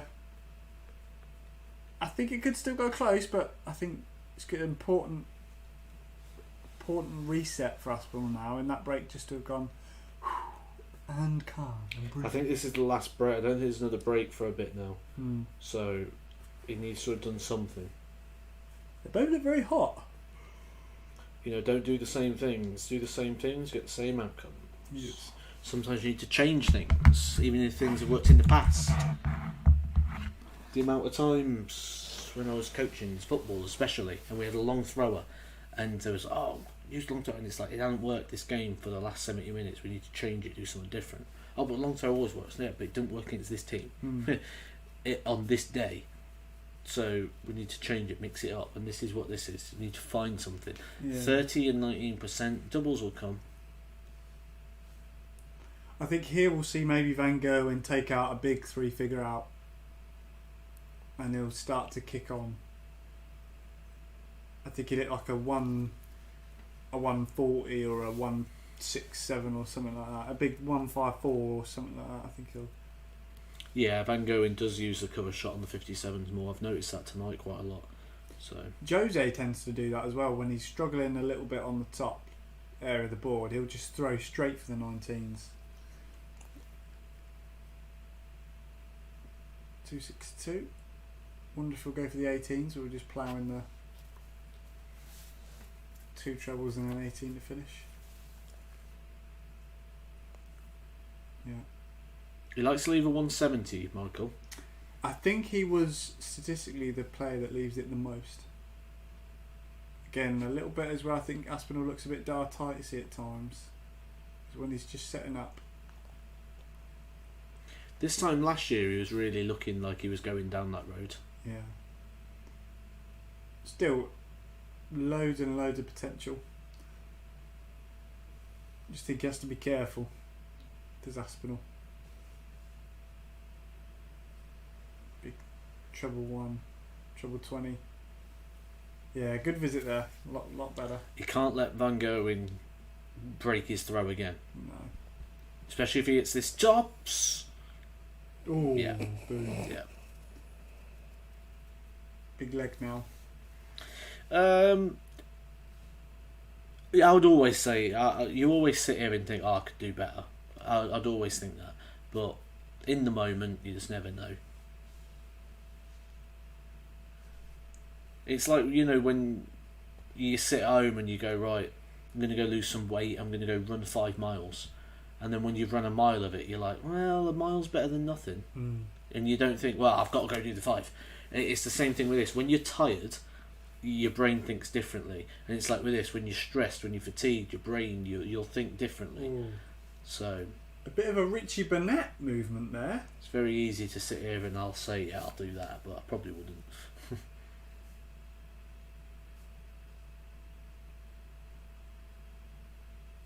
He's really trying. Yeah, much straighter there. Oh, big 5. Neither player really settled. It's a very patchy game. Aspinall here, hoping to hit a 140 to leave tops. Imagine if hit the 180 there. Do a Dirk van Dijvenbode. Left 80. Will he go the Jose? The mini Jose. Just the 2. Doing a good breaking jumper. Tops and tops are both the Jose now. Oh, he's gone the Edgar. I'll set that as the king route, that. Alright, double 8. Yeah. That's very odd. Nice. Good darts. Needed that. Mm. Needed to hold. We said he couldn't be broken. He knew that. Good leg, actually. Good leg. Yeah, much better. Settle in a little bit. Van Gerwen almost looks like he's not played well and he's got to the point now where he can't really be bothered. Yeah. It's almost like I'm not going to get good stats here, so I'm not too It seems like Van Gerwen's dropping slowly and Aspinall's starting to creep back up. Aspinall's gone up 3 points, Van Gerwen's dropped 2. So Could still be life in this game. Oh, unlucky darts there. The return of SJ. How do? Hey up, SJ. Return of the SJ once again. Good dart that. Yeah, Surely great fills dart. this. Surely fills this. Goes low. Yeah.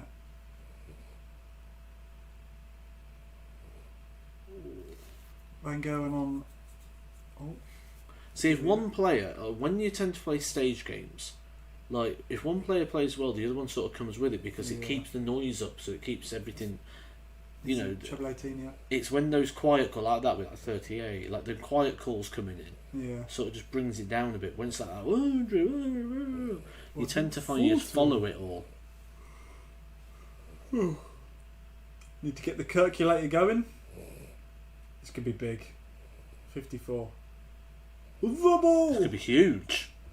Oh! That's harsh. On the way! This goes. This goes. 20. Even though he's only on 32.5% he's on the gone 12 doubles. tops. I don't like Van Gerwen on tops because I find he has to reach for it. I think he's much better down the bottom of the board with his throw because it's less of a push up. It's more of a natural position for him when he leans forward. Oh, wow. Yeah, again, like I said now, better position for him, double 10, straight in. Yeah. Good darts. Again, 12 in 36. it doesn't look convincing for him to run away with it, but yeah. In the game, Aspinall, come on. So he's up to 33% on his doubles. Oh, big 7. No, 12 in 37, it says. 12 in 37. He's going to hit 26. He's going to hit 26. What a game. Ah, come on. Where's the 26? Ah. 25. Bed and breakfast. Not quite what you expect from a quarter final, but they both won it, that's for sure. Sometimes, you know, you don't need a really high quality game to, you know, drama, Yeah. does it? And, you know, the drama in here is we're kind of not convinced on any player on the doubles. 20% versus 32, that will cause drama. Will he hit it? Will he not hit it? Yeah. Will there be more opportunities? Who's going to get more opportunities?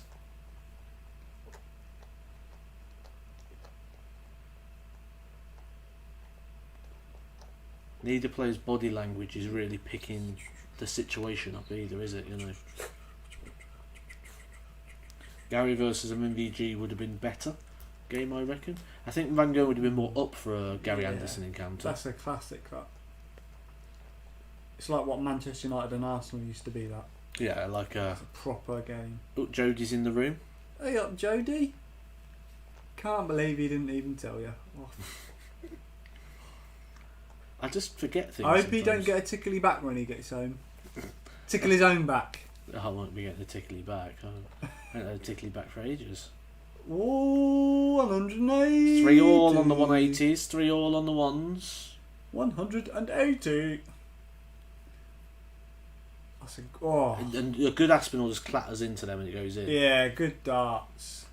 Only hold a throw, but an important one. Just clinging on, isn't he? Just keeping the game alive. Just hoping to find. The longer the game stays alive, the more chance he's got. Yeah. Oh, scores haven't reset yet, but But they have on Edgar TV, 12-7. oh, is that a 1 again? A lot of stray darts here from both players. Shovel. Oh, 180. Oh, nice. Oh, where's that? It fell out.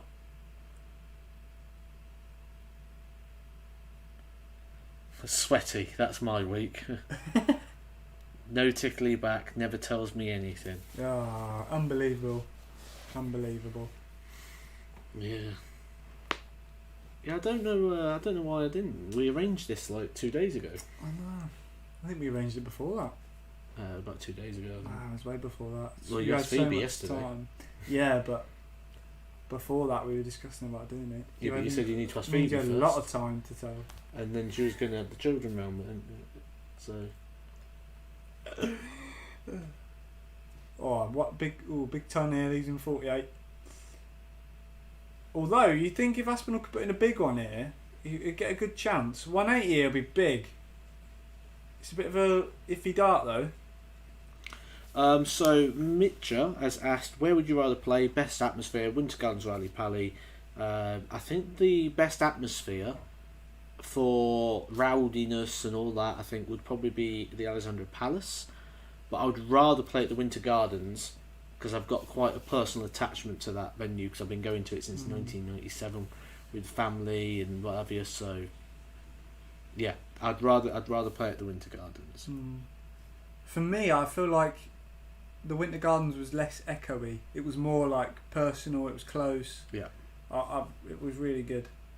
Everything was just surrounded by it. Ali Pally just feels so big. Christmas parties, people going for a day out. You don't tend to get that so much at Blackpool because it is a very unique sort of event. There's a lot of season tickets, like week-long tickets and things. So I tend to find that with Blackpool, it's a bit more regular crowd. I'm waiting for the one day where Dark Horse slips up and doesn't say nay. Yeah. That'll be funny. Put a message in without putting nay. Is that you? Have you trumped or have you trumped? I haven't trumped.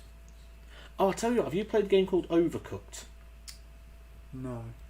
I love it. I've been playing it with Tommy, and then me and Jodie played it last night. You've basically just got to like do challenges, but where you cook food and that. So you'll get like orders come in, and you've got to like try and do the orders in time. But then like the game, we got stuck on one level last night where you're on half the screen each, but there's a conveyor belt that goes around the outside, and one of you's got the sink and the food and the frying pans, and the other one's got the plates and the chopping board. So like to make burgers, I've got to send Jodie a patty. She's got to tenderise it, send it back, so I can put it in the pan. I bet you're a nightmare at that. While that's going round, she's chopping the lettuces and the tomatoes and stuff. Oh, I haven't seen you do it yet, Dark Horse. I haven't seen you do it yet. How's your cousin, Dark Donkey? Is he alright? Dark Donkey. Yeah. His Uncle Zebra. Uncle Dark Zebra. 39 darts at a double, is it 13? That's so un-Michael Van Gogh. But the thing is, we've got so caught up in the matter of this game, we've actually forgot that Van Gogh's 3 legs away from winning the match. And if that is the case, you know, when Aspinall comes out, Aspinall's got the darts after the break. If Van Gogh comes out and breaks him, and then holds, he's nearly there. It's nearly done. Look out! And we've nearly got our semi-final lineup: Christoph Ratajski versus Dimitri Vandenberg, and then it'd be Michael Van Gogh versus Peter Wright. Which, on the evidence of tonight, which isn't how you do things, Peter Wright wins. But like I say, it's not how you do things. Every day's different. Peter could turn up tomorrow and not play. Van Gogh could turn up and play like the Van Gogh that was world number 1 for many years. So. Dark Horse has replied to your comment. What did he say? He said he's busy on the beach doing the kids' rides. Nay. And then followed up with nay.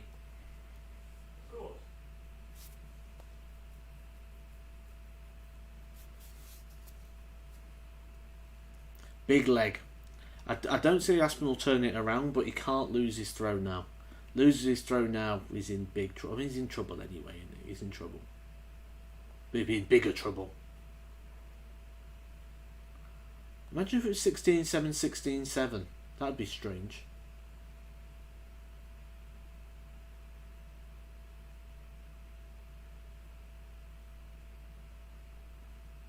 Busy on the beach doing the kids' rides. Aspinall throwing left-handed.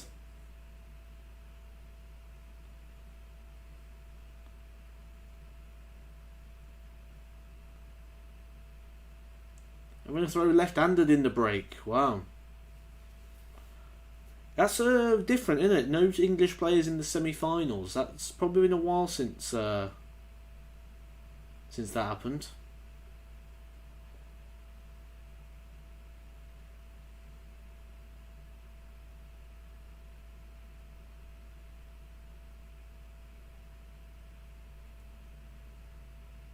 Good start to this leg. Aspinall is out 140 in him. 28. Oof. Can't lose his throw here.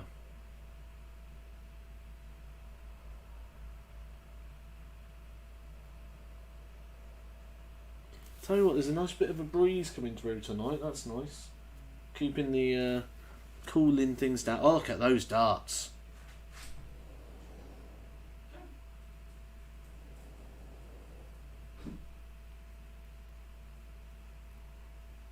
He's left the 170. Can you do the Edgar?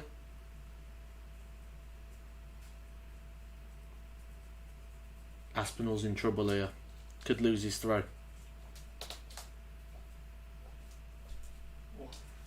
What have I missed? Aspinall's throwing left-handed. Is he? Yeah, but during the break. Oh, imagine. Could you imagine? Double 8. Oh, that would have been huge. I reckon this goes here. First starting. Oh! Tops. Again? No, I don't I've like not that. seen that route before. That's a new one on me. I didn't expect to have 112 is always treble 20, double 18. Double 16. Oh dear. Ooh. That's what we were saying before, about the 180s, doesn't it? As many 180s because of the switch. I think it's because he thinks about the 9 darter and how it's an easier shot on the 9 that way. Yeah, I agree. I'd like to go 177, 180, 144. It's just a nicer route. Oh, he's not. Big. Bleh, I can't talk. Pick one here. He's back in this leg. Oh. Van Gerwen's average is coming back down again and Aspinall's is going back up. Yeah. It's not game over, but it's difficult. They're going to meet somewhere in the middle here. We saw Michael Smith earlier reel off 4 legs against a very good Peter Wright. It's possible. For Ross, that looked... they're on their way... they're being shipped on Monday, I believe. To me, so I should have better pictures for Ross. Ross has got some photos of them from the factory. But 171. They are pretty much done. They're just waiting for points in now. Could you imagine if Aspinall turns this round and wins? Oh, it'd be unbelievable. It would be one of the best comebacks. The best comeback I've ever seen was Wade versus King. I think it would be the best comeback on the basis of he didn't look likely. Yeah. And he didn't feel likely. Good darts. It's a breaker throw. It's a break back. Can you reel off? It just needs hold a throw and then a breaker throw. It would be nice. Oh, shoulder.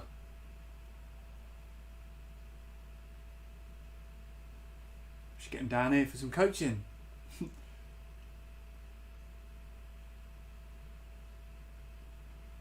Oh, yeah. Matching each other there. 93. Oh, That's this a is good dart. 180.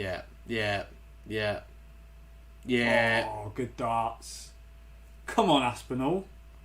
He's gone back over the 90 mark for the first time in a while. Get it close. I don't mind who wins, I just like it to be close. Be a good contest. I think these are both two players that bounce off of the other player. Yeah. And I think neither of them are playing well enough to bounce off each other, really. Yeah. But, well, saying that, now 180 here from Van Gerwen will be huge. Hamilton and Whitlock years ago was incredible. But I think Hamilton was always really playing well in that game. He just weren't winning legs. Where this is a completely different kettle of fish. Aspinall hasn't been playing well. But this could be a breaker throw. We're saying this, and this could be a break. A break back again. Sevens. Oh, what a finish. Yes. That has just possibly ended the... Yeah, the comeback. He's only 2 legs away now. Yeah. I don't know, Dark Horse, actually. Potentially. I don't know if he already took orders or... I have to have a chat to him. Or either this is that you are Ross, Dark Wolf, and you're just trying to, oh, is he selling darts? Maybe it's you, Dark Wolf. Dark Horse. Dark Wolf. Fine. Too many animals.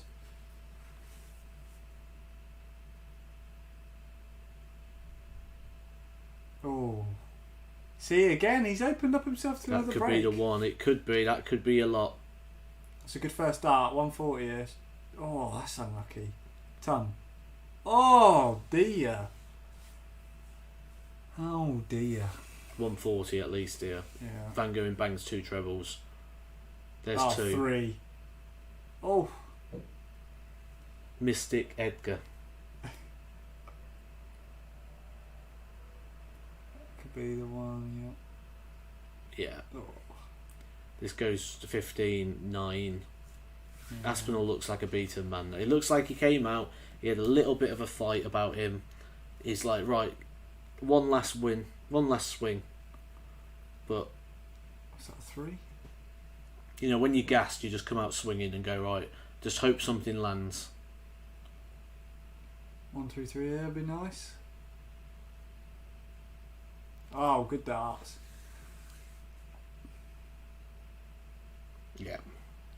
It's game over there, surely. Yeah. Aspinall's got to win 6 in a row to go to tie break. Oh dear. Oh dear. There's a nice bowl of dog biscuits 32. over there that you could have been eating. Yeah. No, much taller than 5'6". That's a bit generous, mate. He's 5'4", I think. Yeah, he's not happy. I think he knows this could potentially be the last leg of his match play. Yeah. Oh, another 5. Yeah. Another 3. Oh. It's hard to come out of a space like that when you're playing like that. It's hard to get yourself back in the positive mindset. Van Gogh and probably rattle off a 180, really sink it in. 140. 4 all on the 180s. Aspinall's got the best finish, but the most legs and the biggest average is definitely on Michael. To 81. No, ton, yeah. Michael needs to punish it. He is, yeah. Michael's got him. He's got him. And he's won the 180s as well. Surely darts horse height should be in hands, yeah. With my partner arms. Well, it don't work. Again. Surely not. Oh, double 12 straight in. But Yeah. Good good couple of legs there for Van Gogh. They know they struggled through that. I said, oh, you were rubbish. Yeah, I was also rubbish. Yeah, but I was the least rubbish. Oh, you play phenomenal. You play phenomenal at the start, and then you were. And I guarantee you can play Michael Van Gogh and bingo with his interview. He'll say, "Oh, I didn't play too well. I wanted to put on a performance for the crowd, but I hit the right shots at the right times. I've got an opportunity now to do this tomorrow."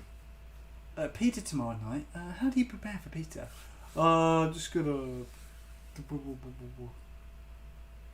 Yeah, Michael's all about performance, isn't he? Rather than results. I suppose it's because he almost expects the results. Yeah.